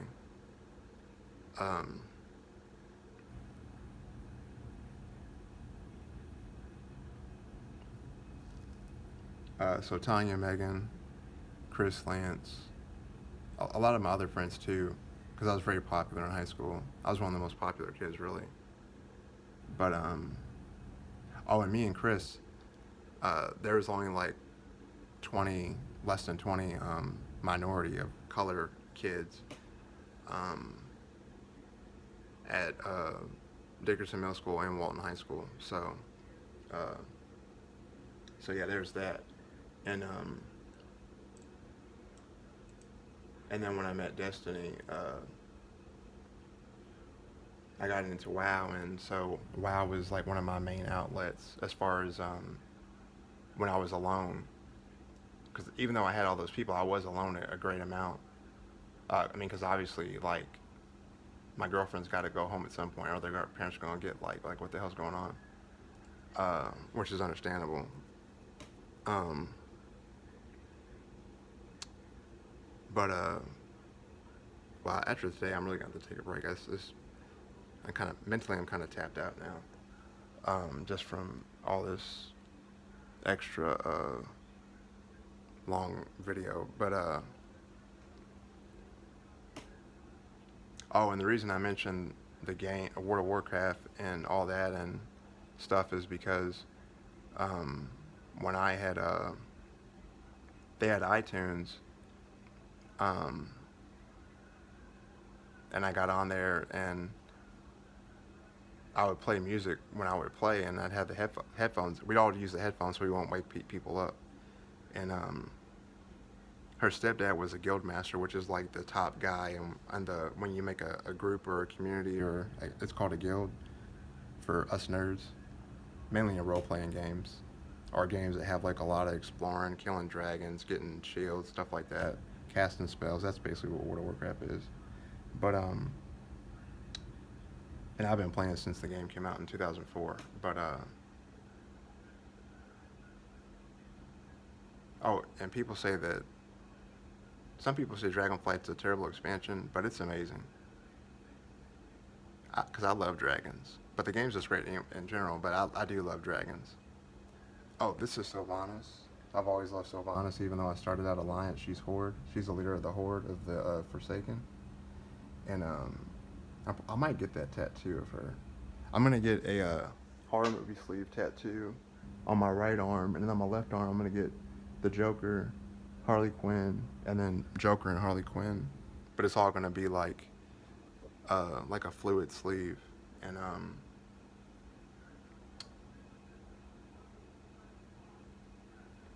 actually I can finish the video in here. I need to turn that sound off. So I put the radio, I put the music, or I opened iTunes, and I came across this song called Joker and knocked over my papers. I came across this song called Bring Me to Life by this artist or band called Evanescence. And I just clicked on the video. I need to go get some more drinks. Oh, this is my Spurs, almost a cancer. My Spurs thing. It's amazing. I love it. Sadly, it's a little bit thicker of a, like this nozzle thing is a little thicker than like I thought it would be. So I have to like suck on it to get the drink out a certain way as to not trigger my nerve pain, because otherwise it'll trigger real bad. And obviously you can only take so much pain medicine at a time. But even something like this gives me such a great motivational boost mentally and spiritually and physically, because just in every way, because, oh, and the Spurs, of course, how could I forget? But I listened to this band called Evanescence and the song called Bring Me to Life. And immediately when I heard it in conjunction with immediately when I played the game, I knew that it was going to be great for me. And it was right away. It took my mind off of the terrible stuff, and so did Evanescence. And right when I heard it, I fell in love. And in conjunction with the game, it just took it to a different level. And then also, like I said, with Timmy and David in '99, when we won our first trophy championship against I guess it is technically a trophy, but no, not technically, it is literally. But we won our first championship against, well, we call them chips or championships or rings as NBA or NBA fans or basketball heads. But before I got sick, I would play basketball like 5 to 7 times a day, and usually all day. Before I got sick, but ever since I've been sick, I haven't played in about 7 years, which really hurts my mental health and health. I was about 256 pounds, but I went to the doctor the other day. The thing said 86. I don't know what that is, but the reason I'm showing you my stomach is because I used to be, when I was a teenager, I used to be about like between like 155 and 145 and 155, I think, from like high school to like before 20. And then like about 2021, I hit about like 160, 170. And then as an adult, I've been between like 170, or yeah, 175 to 185 my entire life until, well, I was 30. So, and then at that time I started gaining weight. And then last year I was 256 pounds, and now you can see my stomach now. So obviously what I just showed you isn't 256. Um, and then also this. Oh, how could I forget? In my horror movies. So my girlfriend. Hold on. Sorry, y'all. Oh, wrestling too. That's what. Um. But yeah, the horror movies, The Spurs, Evanescence, World of Warcraft. Oh, and also on iTunes they had Grey's Anatomy on there. Grey's Anatomy. Um, oh, this shirt is so cute. You can't.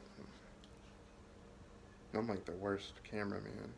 But you can see my girl, Sylvanas. She's why I got the shirt. Um, I've never had a WoW shirt, so I wanted to get one because I knew it would make me feel better. Now, my ex did get me my first Spurs. Why is my jersey like that? My first jersey I ever got, which was extremely emotional. And because one time period I was gonna remove myself, and that's when we played. I was, obviously having a mental, and I've had so many mental breakdowns, I can't even tell you how many. But yeah, I got to see them twice. I got to meet Amy and hug her. She, well, you can see it. Before I met my ex-girlfriend, she went to Louder Than Life, and so that's where I got that shirt from last year. She had already bought tickets. This is one of my favorite shirts.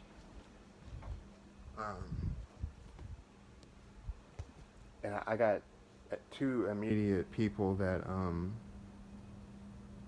one person said, well, two people said something. But one, I forgot I had it on because of my ADHD, and I was so focused. Because when I go to the store, I focus to get what I'm getting, and I get out. But this lady with her kid walked by, and she said, "I'm accepting." And then I was like, "What the heck are you?" In my mind, I was like, "What the heck are you talking about, lady?" And then I was like, "Oh, wait a minute, my shirt." But this is my favorite shirt. I'm probably gonna get that tattoo right there. I've always wanted to get that tattoo. And then, yeah, it's a beautiful shirt. And then I'm really big about having I usually like to have the front and the back, and also the sleeves have stuff on it. But then I don't want it to be like not feeling good, like not fluid. Let me show you Michael. Happy Halloween, Michael.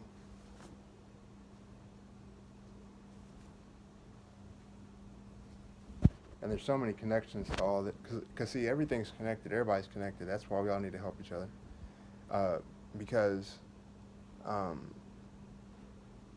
Alfred Hitchcock's Psycho featured Jamie Lee Curtis's mom. A lot of people may not know that. And then the movie wasn't about a knife, but Norman Bates did wield a knife at points, especially in the shower scene. And so MIX also got me this. And I know as a Christian, loving horror movies and tattoos and all that is extremely contradicting.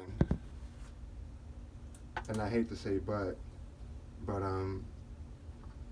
a huge thing